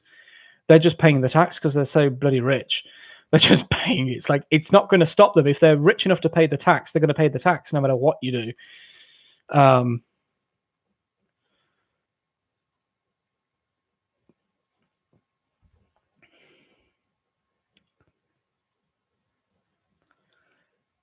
I grew up in a house that was 900 square foot and was 5 of us. My dad was born in 1943, And when he was born, there was he was born in a place called Aston, which is an area of the city I live in. And when he was born, I think I can't remember how big the house was they lived in, but I know that they didn't have electricity in the house. The only electricity was for the trams, because we used to have trams in those days. Even the street lights didn't have electricity; they were all gaslit. They didn't have hot running water in the house, and they didn't have. They had a range instead of an ordinary stove.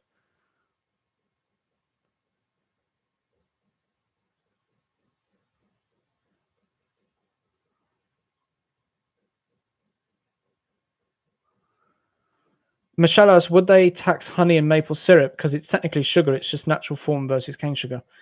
I think it's just cane sugar they're taxing, although governments, you know what they're like.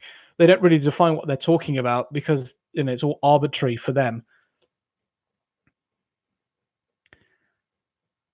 Tim asks, is a toilet or outside? I'm not sure what you mean by that, Tim. Is that in reference to your early comment about the 900-foot square house, or is that a different statement, question, comment? But yeah, with the whole sugar tax thing, I don't actually know how it works. All I know is that drinks have gone up. Boo!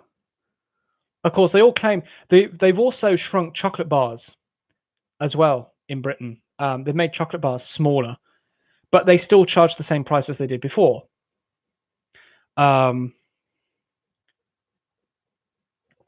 Also, they do this a lot. Like, for example, when you buy crisps or chips, as you call them in America, I had a packet the other day, and the bag felt full because they blow it up with air. You open the bag, and there was less than half of the bag full of chips, and they were all like tiny little pieces that are broken. I mean, it's a complete rip-off. And they have the temerity to say they're doing it to stop people from getting overweight. It's not working for me because I'm still putting on the pounds.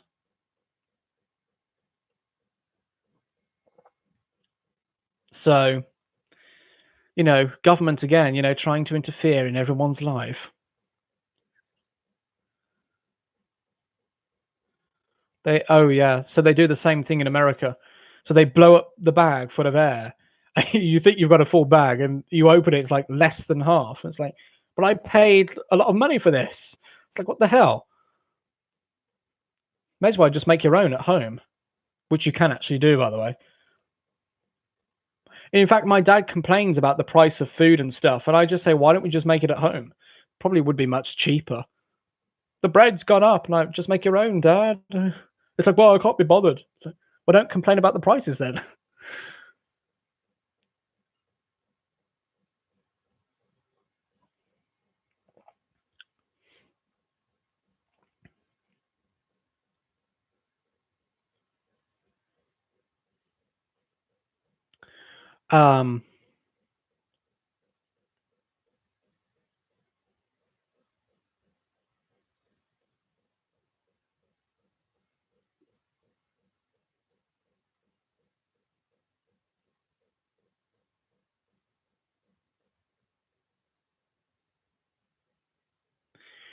Tim says no. Asking about the toilet, you said the wind blew the door closed on the toilet. Is a toilet outside?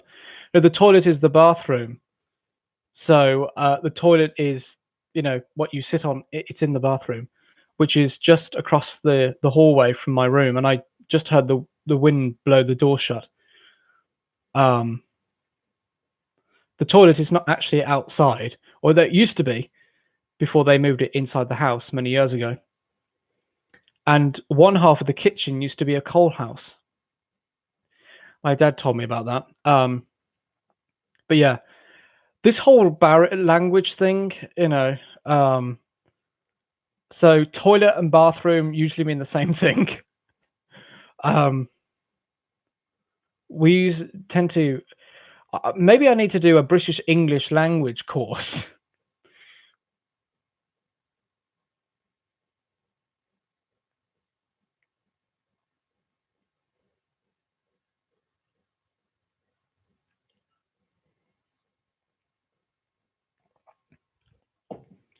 I've almost run out of my pink champagne that's got nutritious fluoride in it.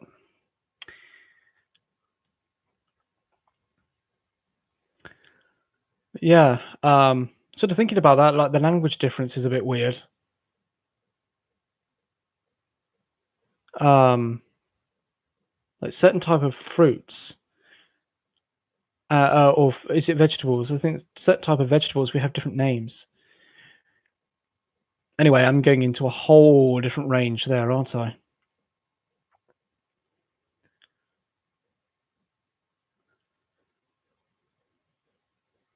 Um,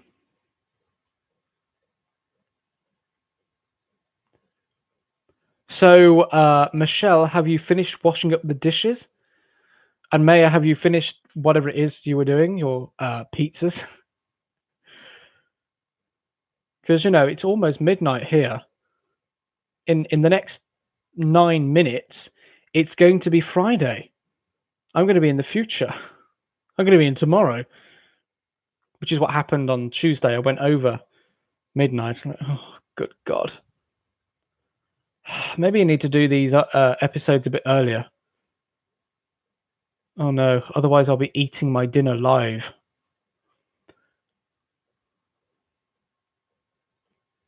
Maya says, don't you call potatoes something different?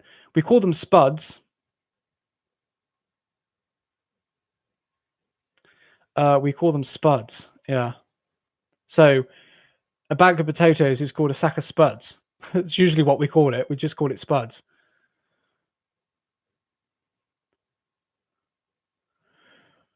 Michelle says, lol, almost you're free to sleep. Finally, I probably actually could keep going on because I've not long just had a cup of coffee, and that's probably going to keep me awake for the next few hours. Tim asks, how did the wind blow the door shut if it's inside the home? So the bathroom door got closed because the bathroom windows open and the wind blew in and shut the door. I can't even believe we're talking about toilet doors, bathroom doors. Yes, we call it the loo as well. Toilets are called the loo.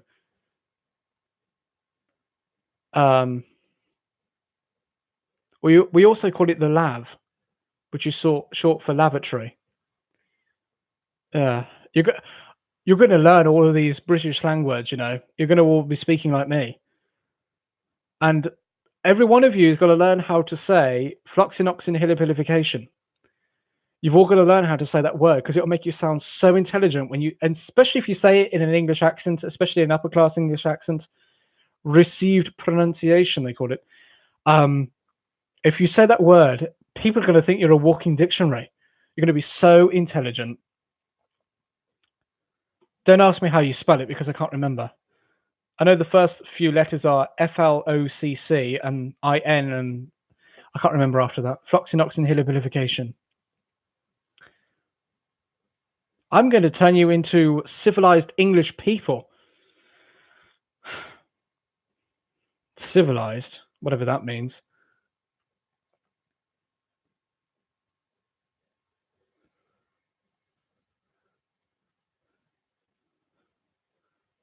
Yeah, just thinking about that, we do have some rather strange phrases in England about things like sausages are called bangers. And the reason why was because in the war, they used to cook the sausages and they would cook them till they exploded, quite literally. They exploded in the pan. What other phrases do we have that's funny? So yeah, potatoes are called spuds. What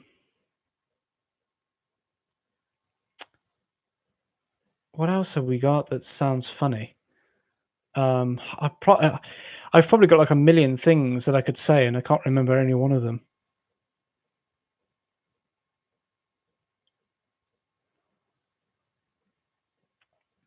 But yeah, you're all going to learn these words, by the way. There's going to be. I'm going to test you at the end of this. I'm going to ask you what's the slang word for potato.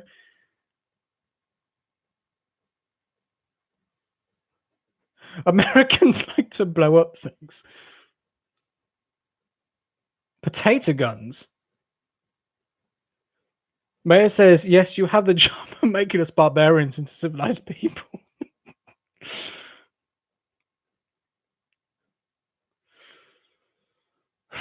Yeah.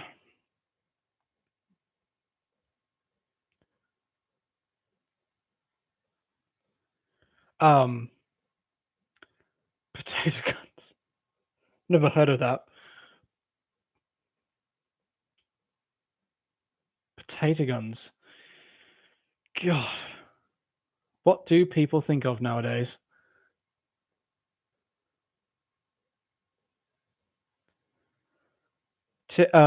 Never thought of a window being open, sorry. It could have just been my mom or my grandparents, because they tend to visit from the other side every now and then. Um, but yeah, there are some phrases in English that are quite strange. That Americans and certain things we do and whatnot. Um, that Americans find strange. I'm just trying to think of them. In fact, if you actually watch on YouTube when you've got these Americans who come to Britain, and they'll sort of name things that they find rather strange that we have. And of course, Americans want to do the typically British thing, like go to a tea shop and have an actual English tea with the sandwiches and the cream cakes and the scones and everything and whatnot, and put the jam and the cream on, and which way do you do it? And it's they want to do the typically British thing, don't they? And it always makes me laugh how Americans find it. They go to London and they see the double-decker buses, and it's like you do know that every single city in Britain has got double-decker buses, right? It's not just London. We all have double-decker buses, and it's like some Americans get really fascinated with double-decker buses. I'm like, it's a bus with 2 floors, okay? It's not really. I mean, we used to have them. Used to have them in America like 200 years ago. And the whole thing where we drive on the left side of the road, and like all of Europe used to do that until Napoleon decided to make the French and everyone else turn the other way. I'm like, backwards Europeans. No, you don't do that. You drive on the left side. And the reason why, by the way, of driving on the left side, it all goes back to the old days when we used to ride horses, because most people were right-handed. So if anyone tried to attack you, because your sword or your gun would be on the left side of you, so if anyone attacked you, you would grab your sword or your weapon, and you would with your right hand while you were steering your horse with the left. So that's why everyone used to drive on the left side of the road, and that's why we still do in Britain, because we have these things called traditions that we keep up. Because if we didn't, we'd be boring.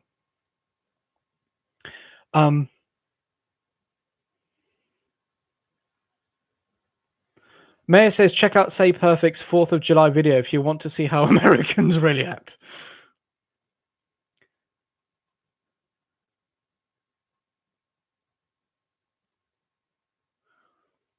Tim says, lavatory is too close where it sounds like a French word. Don't you and the French not get along? Well, lavatory actually comes from the Latin word lavatorium. So it's actually a Latin word. So I could just say lavatorium. But yeah, we just usually tend to call it the loo. Or the bog. It's also called the bog, which is rather interesting because the word bog in Russian means God. I'm going to use the bog. I'm like, if you were saying that to a Russian, they'd freak out. You're going to the bog? Like, poor God, you're going to defecate on him? I'm sure that's sacrilegious and blasphemy. Like, no, it means toilet. Yeah.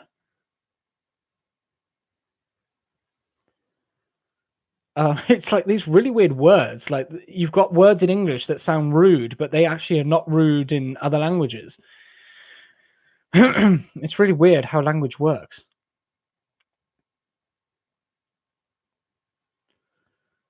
Boot, put things in the boot. We put our feet in the boot. Bonnet. You put a bonnet on her head, but you put a bonnet on the front of the car. Yeah. So the trunk is called the boot, and the hood is called the bonnet.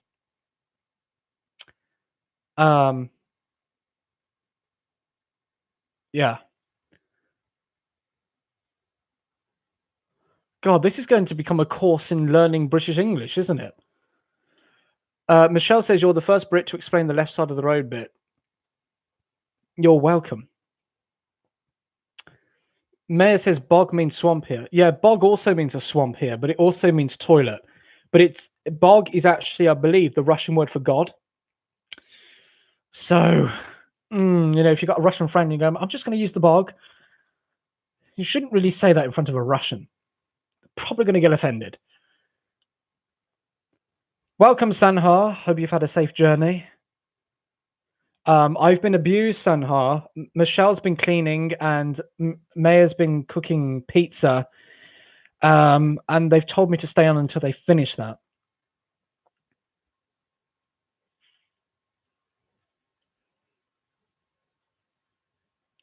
Oh, you had to buy a car? Oh, wow.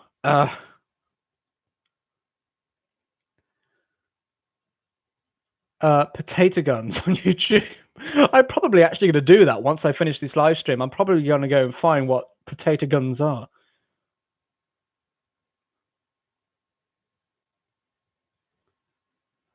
Tim says, I think bugs are awesome.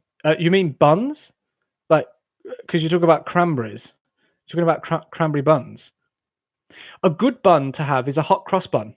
I'm not sure if you have that in America, but we have that in England. They usually sell them around about Good Friday.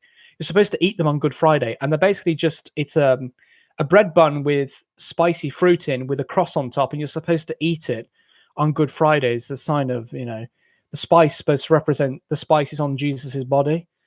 It's a tradition that we, even people who are not Christian eat hot cross buns on Good Friday, and they actually have a cross painted on top of them, or they have it in like icing, which I'm surprised they still have, considering that it's all offensive now. Sanha, I was sweeping the floor. No, I've been abused. Everyone's abusing me. That's it. I eternally promise and vow that I'm never going to get married. That's it. You've all put me off getting married. I'm not making babies. This is abuse. Drive on the right side is correct. Left is liberal. Yep. Actually, we drive on the right side of the car, not the left, but left is liberal. Yeah, you could say that, but, it's the correct way to do it, let's be frank. I mean, all of Europe did it until Napoleon decided to change it because he thought he was better than everyone else. Napoleon Bonaparte. Because, Napoleon thought he was greater than everyone else until he got beaten at Trafalgar by the British, of course. In fact, if you look at French history, it's mostly just we beat them. Agincourt and all of that business, In fact, England owned half of France at one point until they kicked us out. But don't worry, we're coming back. We're going to take back our lands in France. But yeah, Australia drives on the same side as we do. New Zealand does. I think Hong Kong does, because Hong Kong used to be a British colony up until the 1990s. I think there are some countries in Africa that drive on the left side of the road.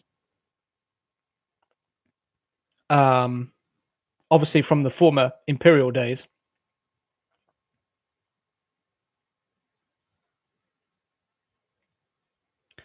So, the days of the great British Empire, when we ruled a quarter of the world's population. Someone actually did a video about the British Empire and said if it was still around today, it'd be the poorest empire in history. So all these people say, we need to return to the days of empire. Right? No, we don't, because we wouldn't be rich enough.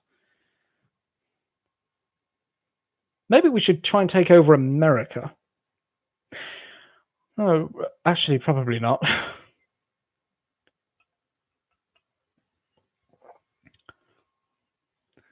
Because if we try to take over America, you just have another bloody revolution. It's going to be an eternal thing, isn't it? Cranberry bogs. The bogs around here also have blueberries. Oh, you're talking about... Okay, I have no idea what you're talking about now. Is this like another Americanism that's going over my head?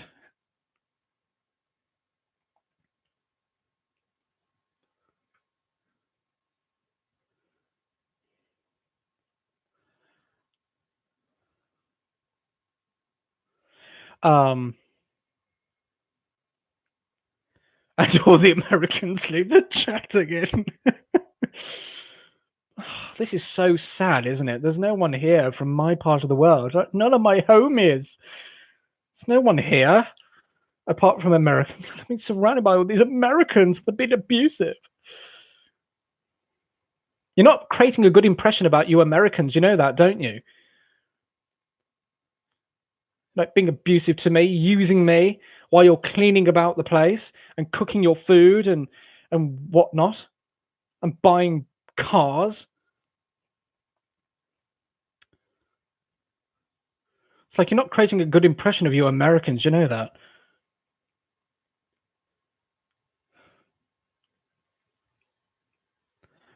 I mean, you Americans and your bloody hurricanes that you keep sending over here. I'm like, we don't want your hurricanes. Do you not get the message? We don't want all of that.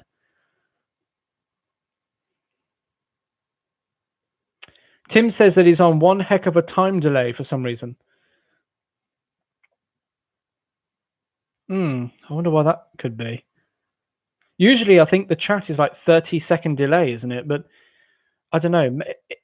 Are you actually watching live? Because I know sometimes when you're watching live, it sort of automatically unlives you. So I don't know what all that's about.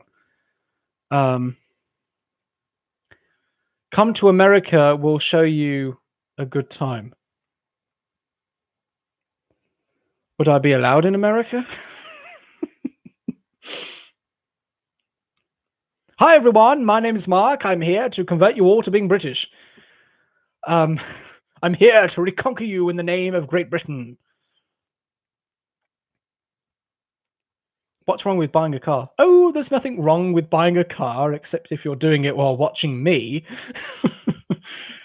If you don't understand, Sanha, basically Leah, Michelle and Maya have been cooking and cleaning while they've been watching me, and they've been telling me not to stop until they finished. So in other words, I'm being abused. I'm being abused here. What happened to man's rights? This is so abusive.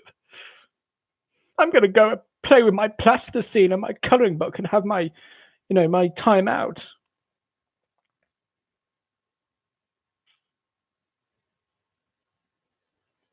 Our ancestors were thrown out of every good country in Europe. Well, I've got Irish ancestors who were probably, Irish people were enslaved. And actually, English people were enslaved. We got enslaved by the French and the Germans and the Scandinavians, like people from Sweden came over here. The Norwegians, they tried to conquer us as well. What do you think? We like to conquer everyone else? Like, it's in our blood now. We've just assimilated all these different conquering tribes. Now we want to conquer everyone else.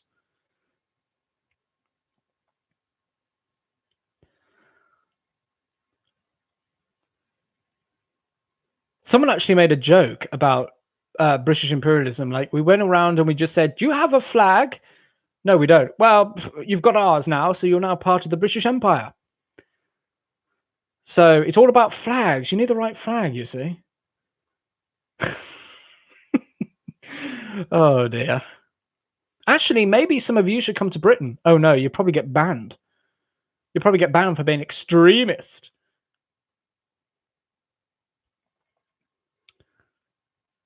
Maybe I should move to America. Oh, actually, I don't know.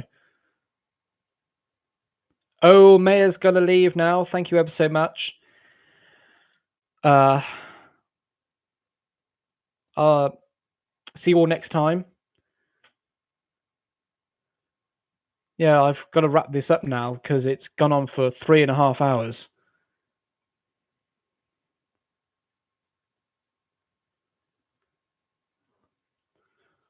So, but there's 4 people watching. It's probably going to go down to 3 when Maya leaves.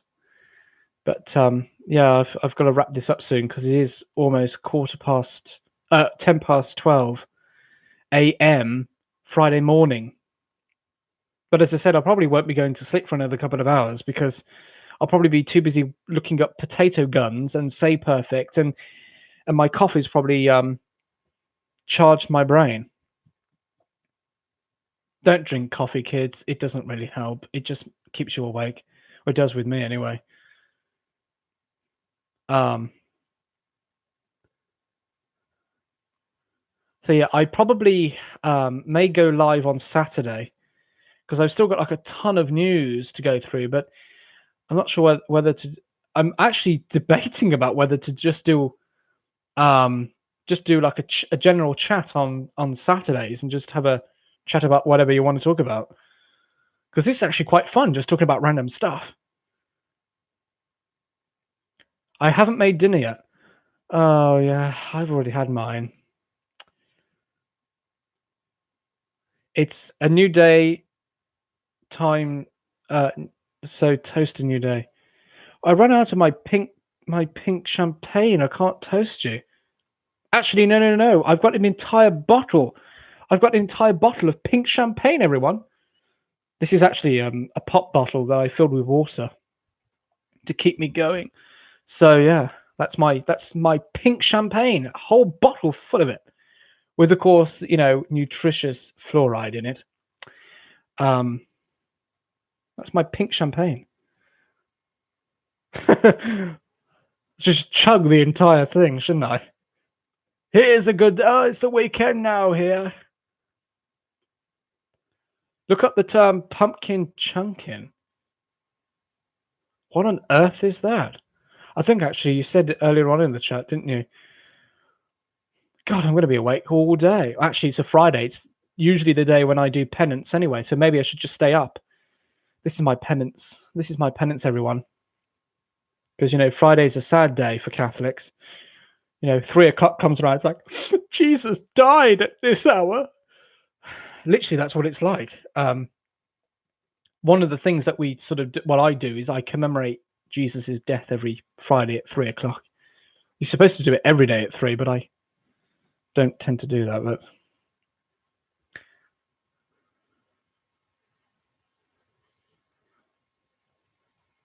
over a mile from a homemade cannon. But actually, we do some strange stuff like cheese rolling. Have you ever seen that, where they have this big roll of cheese and people just chase the cheese down a hill? Literally, they just roll the cheese down a hill and you chase after it.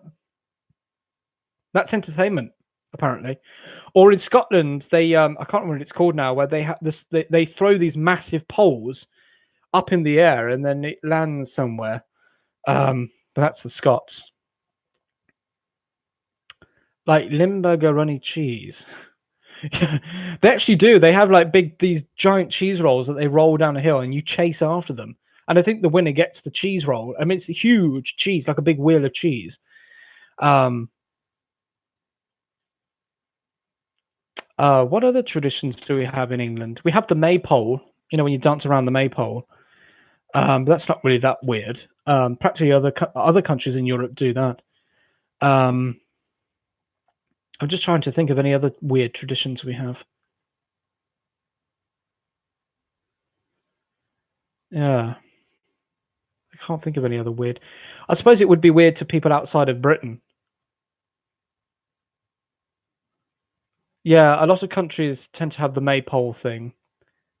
It actually got banned in England in the 1600s by the Puritan government, but it came back afterwards because everyone was like, no, we really do want it. Because it's usually for children. They dance around a pole with string, with coloured ribbon, and they dance around and they twist and usually it's like a village thing, and you have like cakes and stuff, and it's a whole day thing. And it usually happens on the 1st of May to commemorate the beginning of sort of like spring or summer. But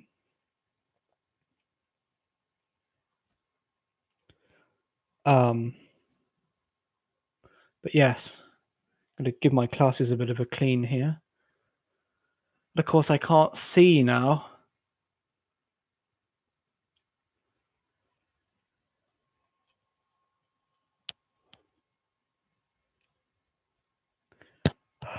Whoops. Come on, glasses. You know you want to get clean. Mind you, I'm rubbing them on my t-shirt here. It's probably making them dirty. Don't get old, anyone, and certainly don't go blind.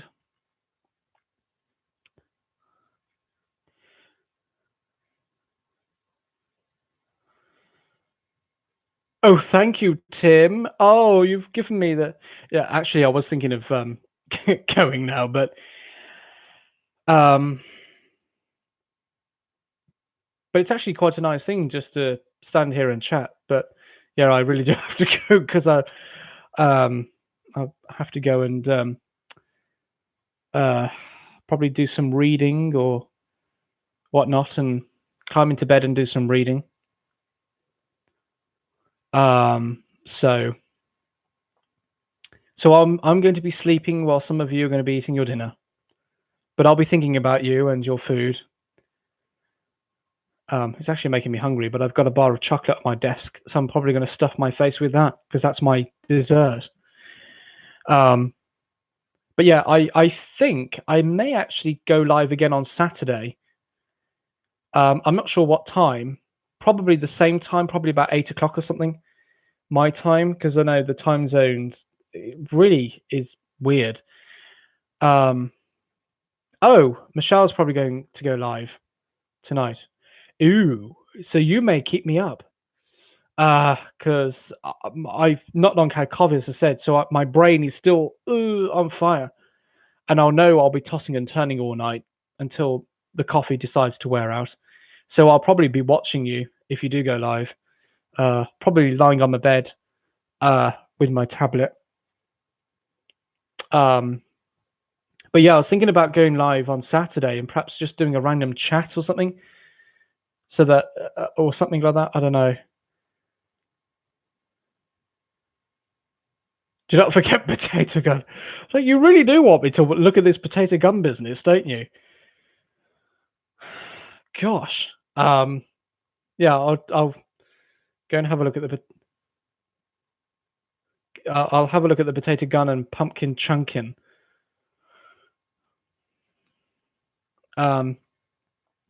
But yeah, I may go live again on Saturday, as I said, probably to cover the rest of the news, or I might just create a post and just link it all, and you can go and read it at your own leisure, or leisure, as you say in America, which always sounds weird to me. We say leisure. There's another British-ism for you. So, with much ado about nothing, I shall see you all perhaps on Saturday. And I'll let you know of any other things I'm going to do in the future. I want to do something for Sundays, like a scripture meditation thing, like similar to what Michelle's been doing. And also I want to do a catechism course, and some other stuff, but I'm still figuring out how to do that. But I may come back live on Saturday because it's actually quite a long break between Fridays and Tuesdays, and usually a lot happens and I want to talk about stuff and I never remember. Very informative. A lot of good data has come down. I appreciate it. Yeah, so unfortunately most of the news is depressing half the time, and so I really want to do something that's a bit more uplifting, hence why I was going to have the general chat where we just chat about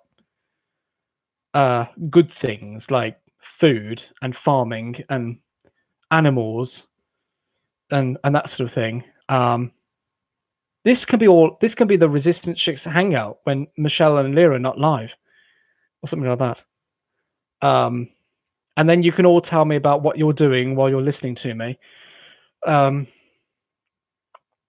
So yes, that's really it. So hopefully,